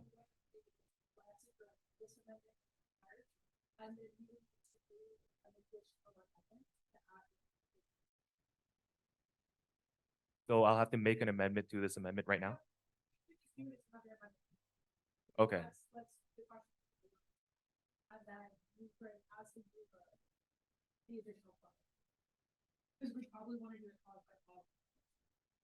All right, gotcha. Send me the text of, It's the second paragraph there. oh, it's already there? Okay. We just didn't say it, yeah. This is what we're going to be talking about. Okay. What is on the screen behind me is the amendment that we're going to be discussing. Sure. All right. Additionally or separately, frats and sororities will have to submit an end of semester report outlining how they fulfilled the commitments that have previously been proposed.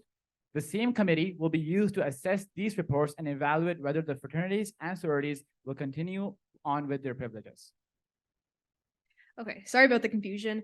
What's behind and what Melissa is writing in the agenda is the amendment we're talking about now. Are there questions on this amendment? Counselor Goddess. Can you please repeat the consultations that you did to get to this amendment? Thank you. Right, so we've done many consultations with sorority members and general students in the science body. And the main concern for sororities and fraternities re-entering or receiving these special privileges is the safety surrounding the current standing, right? How it currently is. And through these consultations, we believe that a more in-depth evaluation kind of process would be better to simultaneously learn more about sororities and fraternities, as well as determining if they'd be fit for getting their special privileges back. Are there further questions on this specific amendment? Go ahead. Can I ask how the 3 students would be chosen to be part of this working group? So the idea was very similar to how we pick any USC hired position. So they send out an application, you apply for it, and then if you get hired, if you do your interview and then you get hired, then you are on that position. The one clause that I think we should, one part that is also important is to remind any applicant that they can't be part of a fraternity or sorority, just so there's no conflict of interest if you're approving them. But regardless, that's how you will hire them. Further questions? Bella, I have a point of information. Sorry, I don't know if you can see my hand. Yep, go ahead. I just want to say working groups automatically terminate at the end of council term. So this would require a group to be reestablished annually. Working groups also are required to have a terms of reference. So this would be a yearly thing if this is going to go through.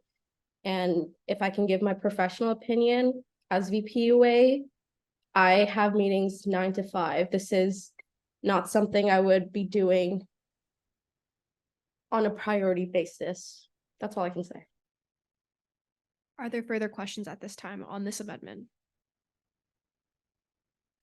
If there are none, are there any points of debate or amendments be made on this amendment? Counselor Liakakos. I'm speaking against this amendment. I appreciate Councillor Jan's kind of approach to kind of, I guess, save the sinking ship of this motion. I feel the motion in and of itself has a certain, it's not done properly. There's not enough proper consultations with regards to how the motion will be brought forward. And I feel proposing a working group is just going to just police fraternities and sororities and how they're going about the training. It's not going to be really effective in terms of just changing the culture that surrounds these groups. For me personally, I wish training can just fix all the terrible things that go on in fraternities and sororities, but unfortunately, a one-time training is not going to fix the culture that has been present for decades in these Greek life institutions. Are there any further points of debate on this specific amendment? Go ahead, yes. I'd like to speak against this amendment. While I agree with Councillor Liakakos that we appreciate the motion, the amendment, I think it comes from a very good place. Nevertheless, I feel like we are putting counselors, regular students in a position that should be supervised by full-time paid staff, since nor they have the training, nor they have the competences to carry on such a valuable task of high level of responsibility. And it's important to consider that as counselors, regular students, and even as the VP of UA, Maria, mentioned, it would be an extra burden to put in everyone's responsibility without, for example, counselors and students having the time or being paid for doing that. Thank you. Are there any, Councillor John? Thank you. So I really appreciate Councillor Liakakos, and I haven't had the honor yet to meet Councillor Talos to their feedback. And I do agree with you in many extents. And like personally, if I was to vote on the motion today, I would probably vote against it as it stands now. I think it is important though that as the next year's council comes and then they get a chance to work on this, or the year after that, it is important that these voices are heard and that this is heard, that this is how we should do it, where there should be an individualized motion instead of an umbrella term. So for future references, it should be mentioned that this is a better way of doing it, which is what I propose. Go ahead. Councillor Ayala, I'm speaking against the amendment. I don't really know exactly how to word it, but one of the problems that I see is that, I mean, yeah, we could choose 3 general students to join, but like we can never guarantee that they won't be biased towards a certain way. We also can't guarantee how a leadership of a frat or a sorority, how they will act or behave on a yearly basis, because that's bound to change every year too. So like if you get a bad bunch of students in leadership or as members and something happens and they're already in kind of thing, like it's on a yearly, like, are we going to have them apply every single year then? Or yeah, but in my opinion, I think we should not go forward with this amendment. And today we should either decide to give all of them these privileges or give none of them these privileges, because yeah, I don't know exactly how to word it, but that's my thought right now. So Councillor Ding. Councillor Ding. So through our consultations with the student body, the biggest concern that we as science counselors have is the issue of safety, right? And in the current way that frats and sororities are operating, there's zero regulation or input from the USC at all. So the point of this amendment is to bring about a method where we can have some sort of input into how frats and sororities may choose to do their training or conduct their business. Striking down this motion, which on a personal note, I do think I would vote against, is I think something that's agreeable with. However, it does nothing to solve the current issues of the frats and sororities, right? And the issues of their culture, it doesn't do anything in terms of student safety. So we as science believe that a proposal for individual applications and at least some method of a thorough evaluation perhaps of their conduct and culture may be at least a step forward in ensuring that future future organizations and students are more safe. Okay, thank you. Are there any further points of debate on this particular amendment? Seeing as there are none. President Ajak, go ahead. I just want to say three things to the council floor here. One is a comment, another is a question, and the last is a reminder. Do in no particular order. The first comment, there's been notion that this is a one-time training. Let me just say right now, that is completely untrue. This is an ongoing training that will happen time and time every single year. So as it says in the motion, this is not a one-time training. Please read the motion if you're unclear about that. Next question is, this could be to anyone, maybe to Councilor Liakakos. How should the USC support this group of students, or do you believe that this group of students should not be supported at all? And then the last one is a reminder that this, I keep hearing this time and time again. If council decides that special privileges, quotation marks there, is something that we're not comfortable with, this again, primary focus of this motion is about training these group of students to, much like Councilor Ding mentioned, to actively change the culture around these group of students. But again, that's just for council to decide. Me personally, on a little bit more of a personal note, I think leaving these group of students to their own devices is not to me, it's just, it doesn't effectively solve the problem. And if this is such a concern of the student population here, then as a USC that when we're here to support students, I think we should at least start to actively start changing these cultures and providing students with the opportunity and the means and the ability to change the culture themselves. But I just personally don't think pushing them off to the side and saying, just because they don't actively currently as it stands mimic the same values of a club or a soft team, just because they don't do that now doesn't mean that there isn't hope in the future. And me personally, I just think that this training, this modeling, this example that we can set now is the first step forward. That's my last note. I will take the comment and the reminder, but as we're in the debate period, the question will be struck down. Are there any further points of debate to be made on this particular amendment at this time? Yes, go ahead.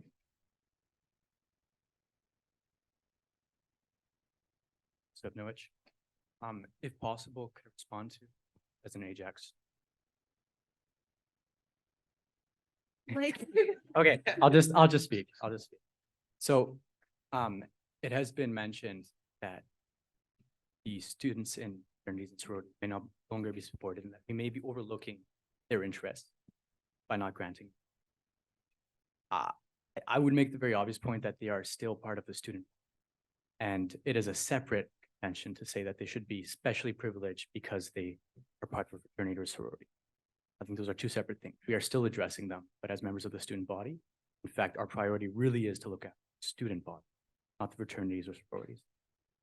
I think, personally, I would vote against both the amendment, the main motion. It's been highlighted quite well that there's an issue about too much discretion for the individual parties. There would be turnover that would be problematic logistically. And then finally, there really is a big problem around potential bias and lack of impartiality from naming individual students who lack the training, the resources, and the experience to not be affected by members of fraternities and sororities or outsiders in their decisions. It doesn't make sense to grant that much discretion to nominated student group that varies year to year. Is not. Finally, I think this is the most important thing I'd like to say is I think it is fantastic to provide fraternities and sororities with greater access to training. I was glad that when they came up to speak, the three representatives, they mentioned how sororities and fraternities are breeding grounds for leadership, that they focus on good stewardship, good participation in the community, on opportunities to become leaders. I would imagine that such a group would welcome the training and not need sort of a quid pro quo in which they are getting free access to resources that others have to pay for in exchange for training. That really they should be like grateful that they're getting for free. Okay, are there any further points of discussion on the specific amendment on the question at hand? Yes, go ahead.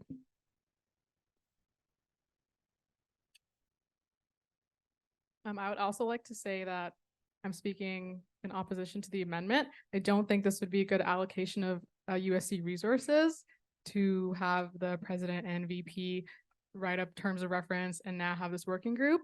And also, whenever any one of us brings something forward, I think the consultation process is really important, and we're all asking how we consulted. So having these 3 students who wouldn't go through that process at all worries me that the standards are just being lowered. And like was mentioned, you don't know the bias that these students will carry, even if they are not supposed to have conflict of interest, not being part of frats or sororities. But I think it still would be a breeding ground for a lot of bias and not fully qualified individuals to be making these decisions. If there are no further points of debate on the specific amendment, I'll call to question on the amendment specifically. What we'll be voting on right now is what is behind and not the original motion in its totality. Can I get a quick raise of hands? Ed, who's proxying for someone today? Oh, perfect. Okay, so calling to question, please raise your placard and keep them up if you are in favor of this amendment. Keep them up. Lower. Those opposed?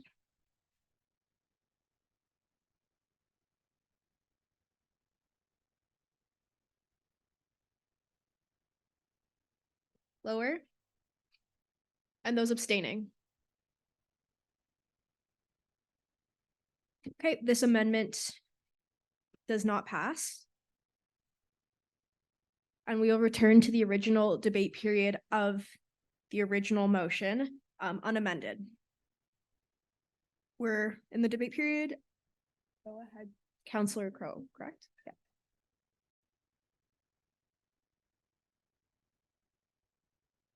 Hello, everybody. My name is Laura, and I am the King Student Council President this year. I want to just begin by quoting a CBC article. Quote, investigations are underway into a January frat party where several women alleged that they were drugged and to be taken to the hospital from Zeta Psi House, which is one of Western's frats. The woman who didn't want her name used for fear of retaliation said friends eventually called an ambulance to take her to the hospital because she was incoherent, something she said she had never experienced before when she was drinking. She also said she had no memory of much of the night, but believed the drug was slipped into her drink. An opiate was found in her urine, end quote. Upon reflecting on this motion, I thought it would be fruitful to review the frat's social media accounts, as social media can really paint the picture of a culture and the current status of something. So I would like to flag a few things for everybody. And apologies if I mispronounce the frat names. Fiji Frat posts a promo video on September 11th. The song lyrics quote, "All the crazy shit I did tonight, these will be the best memories," end quote. Throughout the video, you can see girls in bikinis. Zeta Psi, picture of a president holding up a beer can, can be seen as representing of these frat. A Phi and Fiji Instagram post, a fashion show advertisement post. In this photo, you can see 6 women, some which have black eyes, nosebleeds, in bikinis or dresses. They are holding up a sign that reads Fiji Police Department, Fiji being the frat.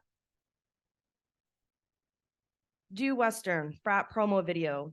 Video shown of people in a club partying. So why am I saying all of this and what is the big deal? Well, it is all these pieces that continue to contribute to the culture that we see displayed by frats. We heard the presentation claiming that frats and sororities outline that they're not just partying, they have these leadership opportunities, they have philanthropy, and they're building relationships with the community. While I did see some of that displayed on their social media and website, my perception of the Instagram, which is really the selling point to students for joining, it's about partying and frankly, girls, displaying women as an object, something to view, something to like, and something to enjoy. That is concerning. Seeing photos of a woman with a black eye, nosebleed, I'm sure that was light-spirited. To me, it's not. How many women that have been sexually assaulted on campus, hazed, physically assaulted, had to view those posts? It is these small acts that contribute to the culture of misogyny, which ultimately contributes to gender-based sexual violence. The fact is that drinking and drugs are forever going to be a part of these frats. The issue is not with partying, and obviously we cannot police that. However, we cannot ignore it is still a big part of frats. When folks are drinking or high on substances, the rates of gender-based sexual violence skyrocket. If the culture is focused on partying and we pass this motion, how does that reflect on USC and all of us as student leaders? To the countless women who have experienced gender-based sexual violence and protested during 2021, the folks that use their voice to speak up, to share their stories, what is the impact of that going to have on them by passing this motion? It was concerning to read that the risk factors in this motion were stated as low. It states, quote, "The risks associated with undertaking this motion are relatively low in terms of alignment with our values around student safety," end quote. Again, alarming. So those that have experienced gender-based sexual violence at the hand of frats, how is that not a risk? To the students impacted by gender-based sexual violence from frats, how is that the outcome of this motion not affecting them? It is worth noting Appendix E, which outlines the gender-based sexual violence recommendations in this motion, you cannot even access. USC values around student safety. So we're stating that we are condoning the partying aspects of the fraternity.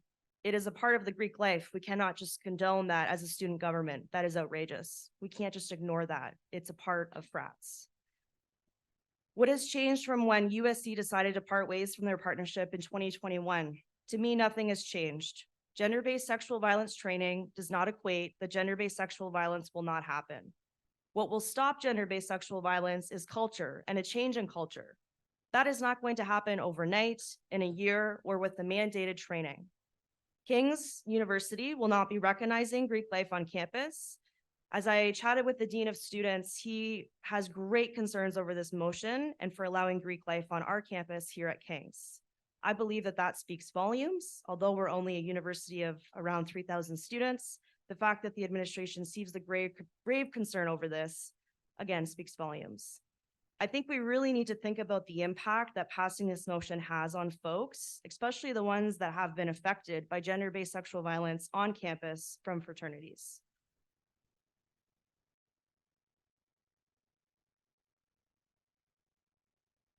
Counselor McDonald.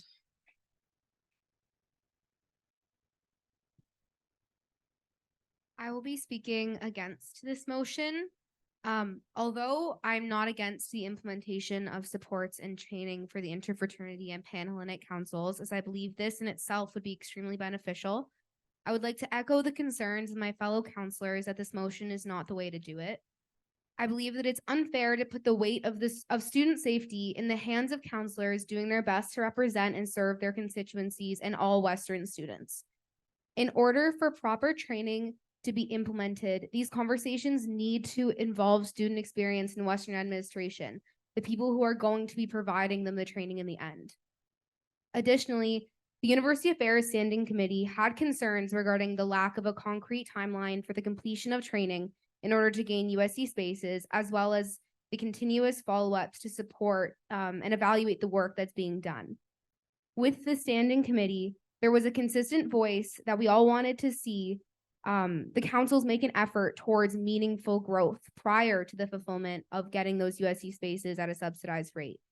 Seeing that the interfraternity and Panhellenic councils currently reside on the USC as resource members and don't exercise the rights within their position, this effort has not been recently demonstrated. These requests from the University Affairs Standing Committee were ignored, and the chance to ask questions was not given to our committee after the second submission of this motion. Before this motion should be passed, more consideration of external student feedback outside of Greek life needs to be taken into consideration. Thank you. Do we have a point of information from Counselor Eustace?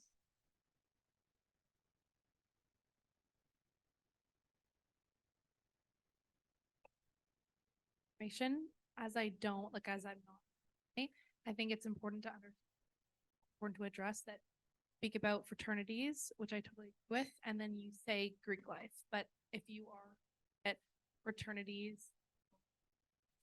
it's important to understand that anti-sexual and gender-based violence as women and non-binary organizations to conflate the two together as speaking about what fraternities do and then Greek life as a whole is honestly a little bit hurtful and diminishes the women in sororities who have experienced violence. So I think it's important to know that and just understand that there is a separation. So when you speak about what fraternities have done, which, you know, he's disagreeing with here, and then you speak about Greek life as a whole as a organization that perpetuates gender and sexual based violence, I think it's disrespectful. Individuals who are survivors and who've experienced that at either the hands of frats or not. So, point of information. Counselor Goddess? Hi, Counselor Gaddis, and I'm speaking for the motion. Apologies in advance if I say anything controversial. So, fraternities and sororities provide a place for people to make friends, find their support system. From multiple consultations that I've had, this is what I've learned. However, their culture is not the best. Lack of safety, sex and gender-based violence issues. I understand this, and nobody is denying that these issues exist. So what happens to the thousands of students who feel like they can't turn to the USC? I think that this special treatment, quote unquote, special treatment for these groups, it doesn't come from the fact that these groups are better or that they deserve advantages, but that these groups need change. This is something common that we've all highlighted. These groups need support and they need to be held accountable. The USC, that's the primary organization to do that. Like, we're here to advocate for all students, not just the ones that students feel or students deserve advocacy. Everybody deserves advocacy, and we have the opportunity to make that change. We have the opportunity to hold these groups accountable through allowing access to rooms. We are providing incentives for them to clean up their act. We're letting them know that we have their eyes on them. Kicking them to the curb gives no incentive for these groups to clean up their culture. So I want to ask again, what happens to the thousands of students in these groups who feel like they can't turn to the USC, who feel like there's no connection between their clubs and the Western or their fraternity/sorority and the student body? We're giving these groups a chance to redeem themselves. We're still holding them accountable. And if they fail to redeem themselves, the motion can always be revisited and the privileges can be taken away.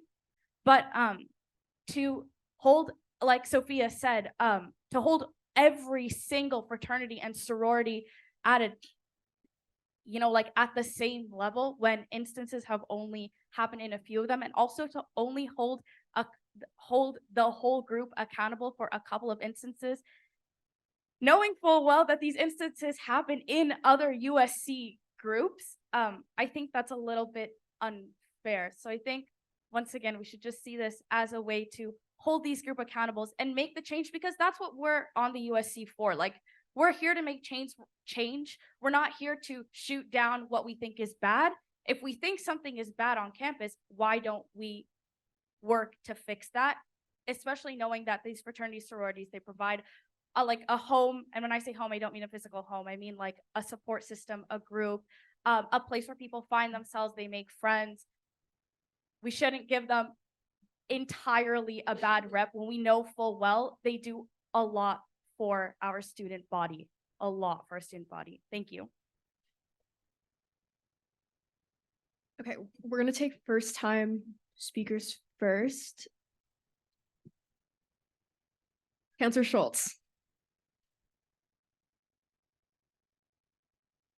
This is my first time speaking. If I'm a little nervous, I apologize. I'm also new on council. I just want to say I'm voting for this amendment because I think it is incredibly well said to say that these groups do deserve to be incorporated into under USC guidance, I should say.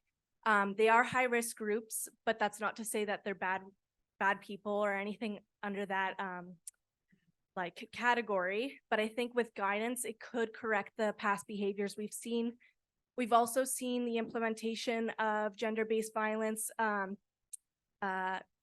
courses in residential settings as well, such as MedSid, which I was in myself in first year, and we had experienced gender-based violence.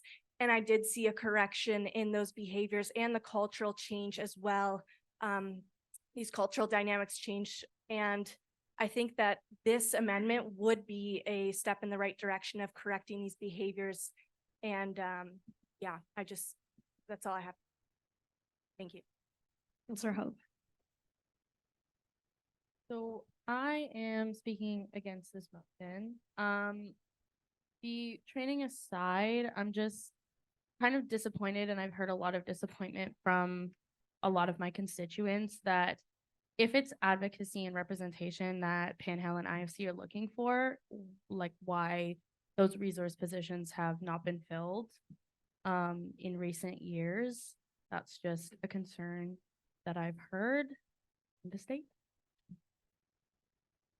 Counselor Sani. I would like to make a point of information. So through consultations and people I've talked to about this motion, so to be clear, I am voting against this motion, but to like give some information from consultations and people I've talked to, while there have been more publicized allegations against frats, and as Counselor Goddess said, it's not fair to put them on the same playing field.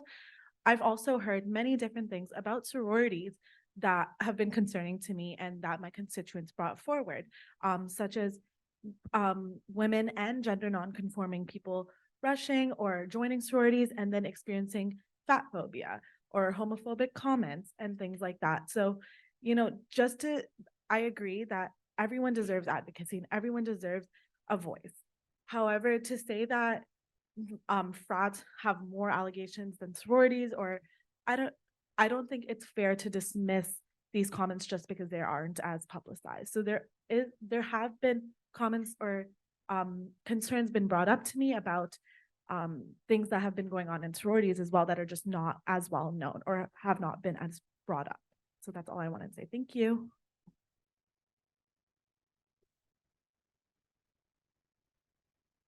I speak against this motion as well. I just wanted to have a quick point I'd like to say to respond to the points on accountability. So as this motion currently stands, there is no clause for accountability, yet there is a section involved in education and EDI. And as many constituents today have mentioned, educating a group of individuals and holding them accountable are two separate issues. And I think EDI is extremely important. However, I'm all for education. However, there is no process as this motion currently stands in holding accountability, which I think is most people's concern. So I just like to mention that. Further, yeah, sure. I'm just trying to access Appendix E of the Interfraternity and Pan-Hellenic Council motion, and it's currently not accessible on my USC email. I also do not have access, so I cannot see who the owner is to ask them if anyone owns that and they could share access. Appendix E in the motion of the interfraternity motion. I think. Oh, Melissa. Oh.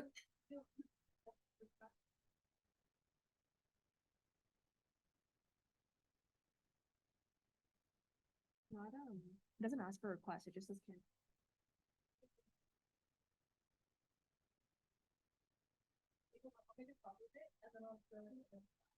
Okay, thank you.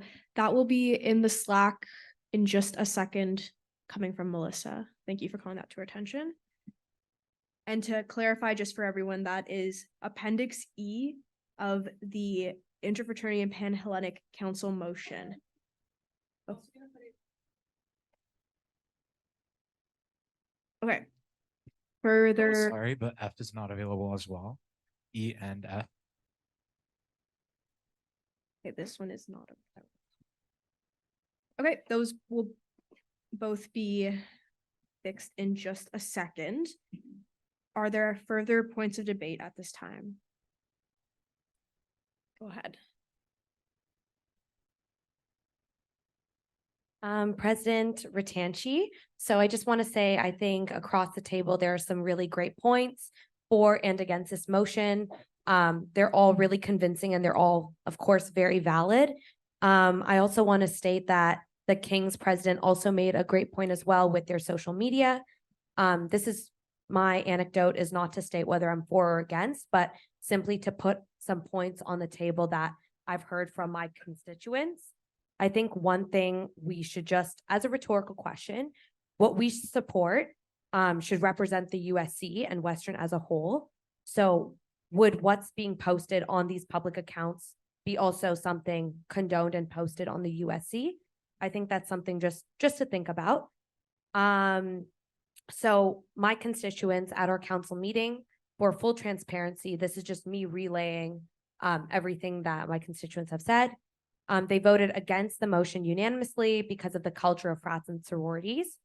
Many of them were previously in sororities and frats, and they dropped out, labeling it as toxic.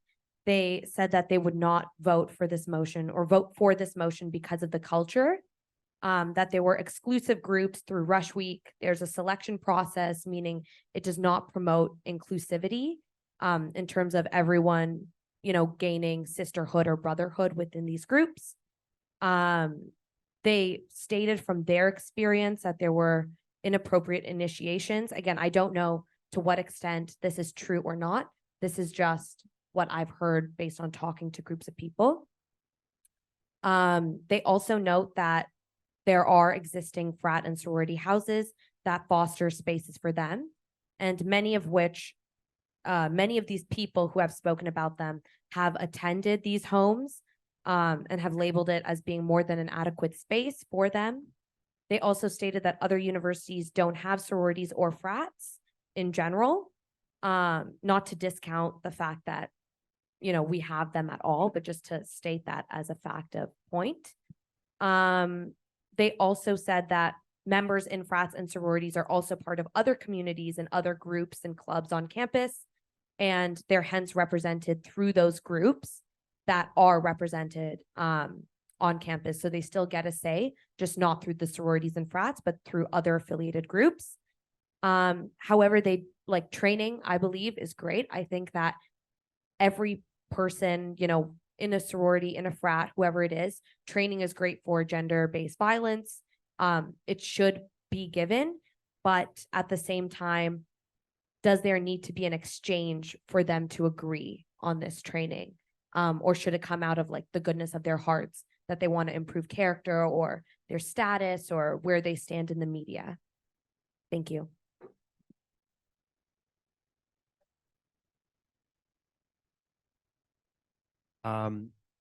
As a council, I think, first of all, it was mentioned before that what we're looking for as a council is to hold fraternities accountable for their actions and what's happened in the past.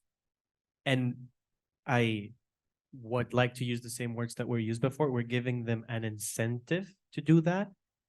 But I don't really think that if we want to hold a particular group accountable, we would have to give them an incentive.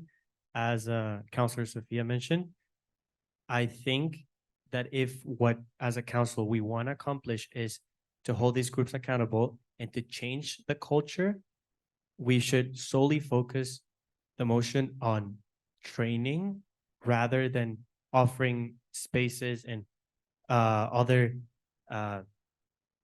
spaces or any other benefits that any other USC club gets right away. I feel like either way, they should be held accountable for what has happened in the past. It was mentioned that what happens with the thousands of students that seek USC representation.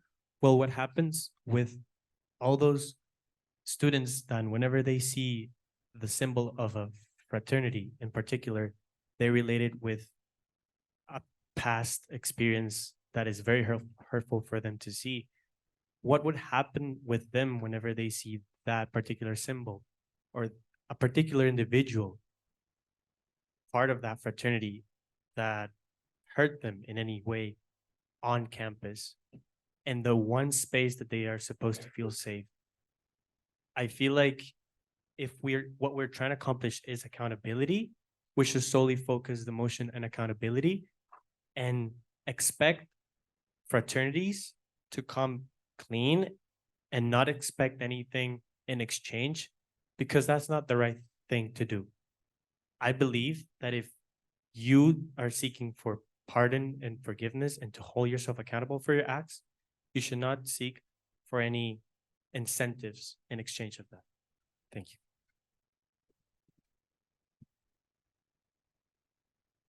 Counselor Yeller.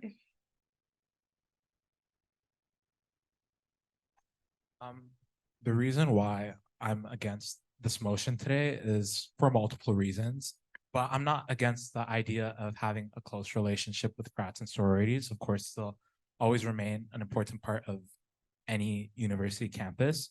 Also not going to deny that for many, it's fostered like a community, especially for their members, but it cannot be said the same for some others. One of the huge issues is there's no specific mechanism for accountability in this motion at all. So if A happens, this is what will happen. If B happens, this is what will happen. If C happens, this is what will happen. Correct me if I'm wrong, but I don't see anything specific in the motion. And I think that's problematic. And I think it'll come back to bite us if some mass incident or another incident takes place in a frat or a sorority, if this motion goes through. Also, I know special privileges was worded as such, and the reason why I'll even word it as special privileges is that the frats and sororities charge their students hundreds, if not thousands of dollars. They have the monetary funds to book spaces and be able to pay on campus. Meanwhile, a lot of unratified clubs on campus aren't charging such high amounts to their students. And so it really indeed is special privileges. And if frats and sororities are willing to change their culture and make it a positive and a safe community, then as mentioned here on the floor before, they would be appreciative of receiving Western-led training. However, we shouldn't have to give an incentive or some sort of privilege just for that. It should be common decency. So, yeah. Counselor Leokakos, go ahead. This is your last comment. Awesome. I want to respond to President Ajax's question. I'm sure back when this motion, of similar nature was brought forth in 2021, 2022, many councils experienced a lot of emotional stress as a result of this motion our votes being public. And I feel it's not fair for us to have this emotional labor be put on us when this vote was held public. I feel I've met most of you. I can tell you're all very nice and kind people. And I feel that our jobs here as counselors are to represent our student needs in the best way that we think is best and how we can. And I feel the antagonization being brought forth is not beneficial to the values the USC wants to perpetuate in terms of helping students. And I feel it really does add to that emotional labor. And I want to speak as well, to the fact that obviously I want to make sure students are safe and represented on campus. But like I stated in my first point of debate, I have seen panel of held research member seats on council for quite a bit of time since 2016. Yeah, ever since 2022, so the first initiative we've seen by them through council. Conveniently so when they receive some sort of benefit, aka USC spaces and USC resources. From my perspective and from many of my constituents, it doesn't look like the IFC and Panhell really want to help improve their cultures, but find an easy way out to kind of get free USC spaces on campus. That's my main problem with this motion. So yeah, thank you. Counselor Crowe.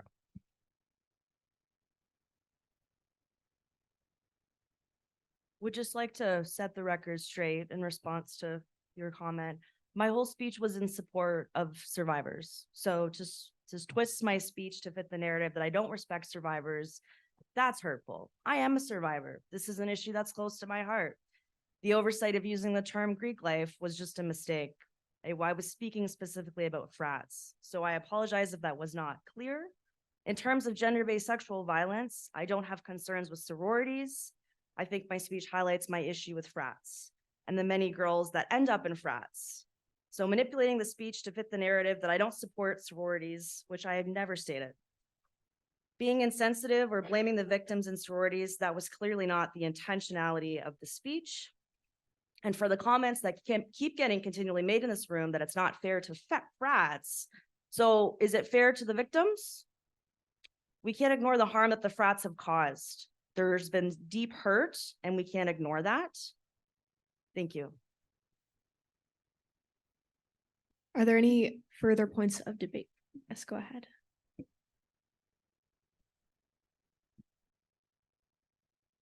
Counselor Jones, I'm speaking against this motion, and for one really big reason. It's commitment number 3. I'm going to read it out loud. Creating positive cultural change in the Greek scene, including an emphasis on greater diversity and inclusion, continued effort to eliminate gender-based sexual violence, and positively impacting the undergraduate experience. I believe in the last meeting it was mentioned that these two things, diversity and inclusion, cannot be measured. So in my opinion, why promise something that's immeasurable?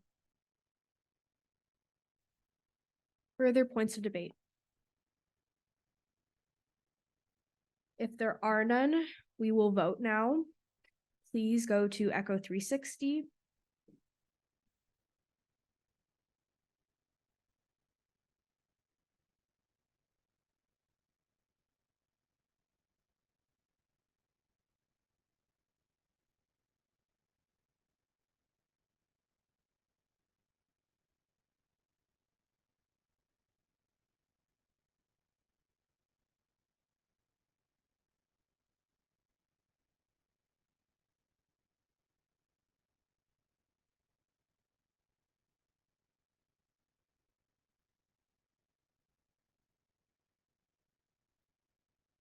This motion fails, so we will move on to our next motion, which is the approval of the student mental health policy paper.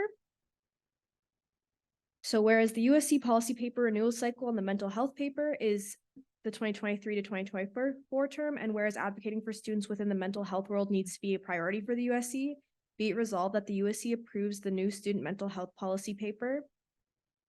Are there questions on this?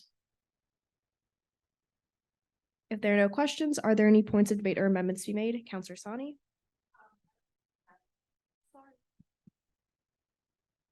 I would like to amend the motion to add mental health recommendations for varsity athletes, as well as change the word in the motion, punishing to demanding. If you can pull it up. Do you have the motion? Yep. Yeah. Okay. Can you please pull it up? Thank you. Yes. And you're referring to not the motion itself, but the policy paper, correct? The policy paper, yes. Sorry. No worries. It was posted in the general chat, just the recommendations for varsity athletes. Mm-hmm.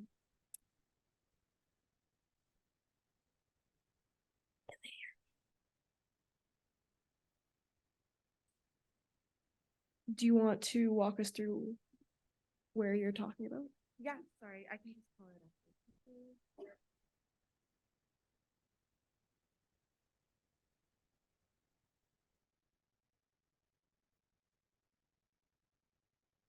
Oh, well, we're do that. Is there a seconder? Counselor Leokakos? Okay.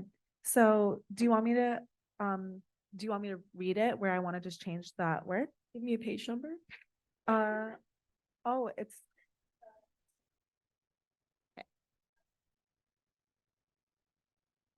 Oh, okay. I see. Thank it's you. not in that. Yeah.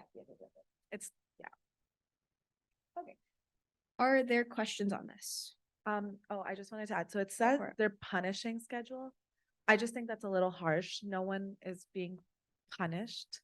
by being an athlete. So I just wanted to change it to demanding because of course their schedules are demanding, but they're not being punished. Thank you.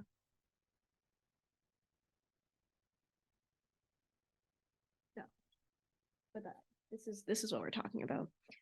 Okay, questions on the amendment, not the original motion. Yes, Councilor Kermack. So it's just the one word? Okay. Cool.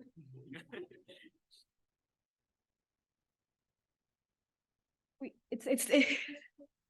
this is getting added to the policy paper. This whole text is getting added to the policy paper, and then we have a clerical error of fixing punishing to demanding. We're talking about adding this entire section. Yeah, so right now it's not in there because the feedback was given after. So this is being amended into the current paper plus the change of the word. I don't know if anyone can hear me. Yeah, we can hear you. Thank you. Okay, further questions on this amendment in particular? If there are no questions on this amendment, are there points of debate or amendments to be made? All right, if there are none, we'll be voting on this amendment, adding this text to the policy paper with the exception of instead of the highlighted punishing being the demanding. So voting on this amendment, can I see placards for 4? Keep them.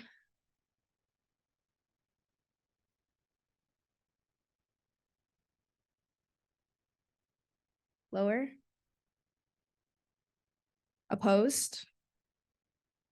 And those abstaining. Okay. This amendment stands, so we'll now be returning to the motion number 7 of this meeting with this added portion to the policy paper itself.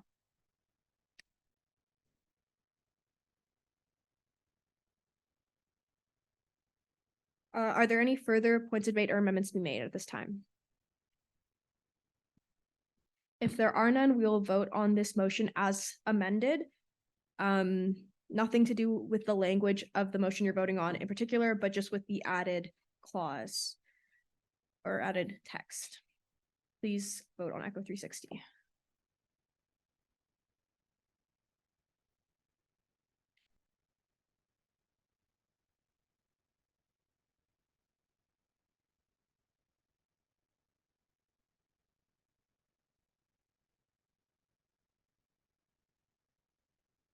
This motion passes unanimously.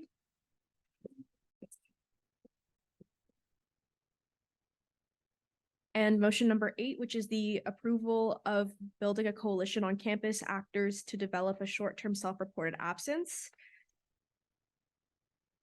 Are there, Councilor Leokakos, would you like to speak on this or? I'll let Maria Farouk speak on it if she wants to. Yeah, thanks, Stavros.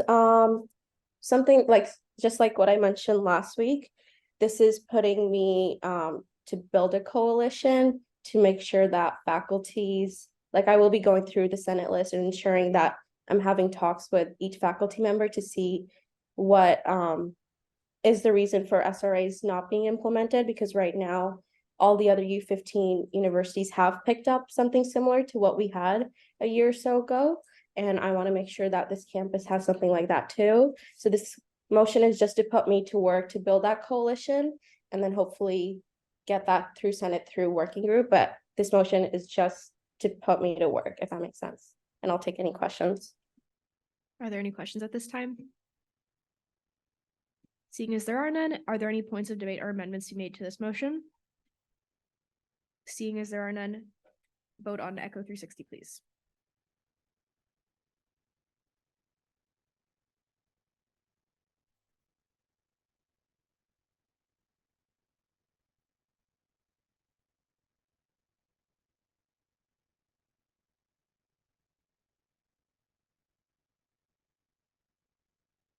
This motion passes unanimously.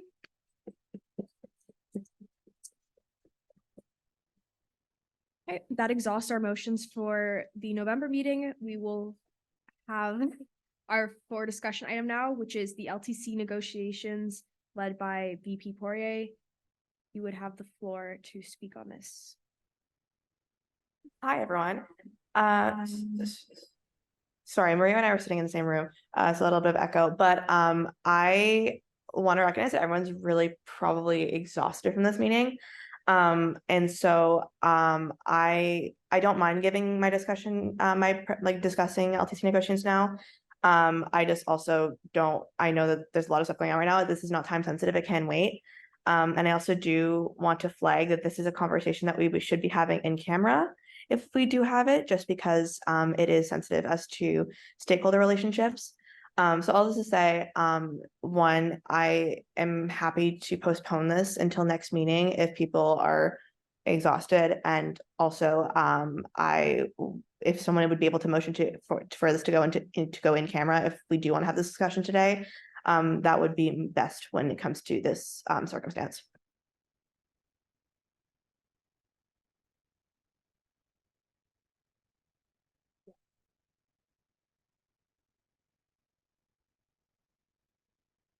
Yes, go ahead. Motion to postpone Until. until next meeting. Okay. Seconder on that, Councilor McDonald's. Okay. Those in favor of tabling this. Okay, keep them raised.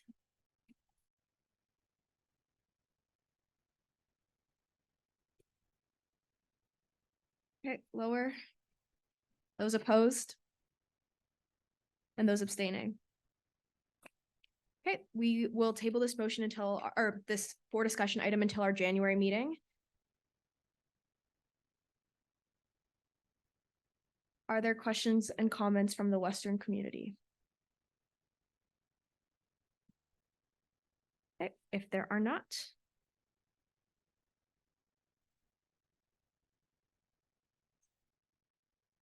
Oh my God, I didn't make a donation slot.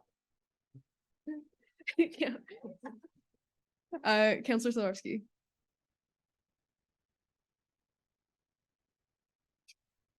Motion to terminate. Okay, seconder, Councilor Hoag.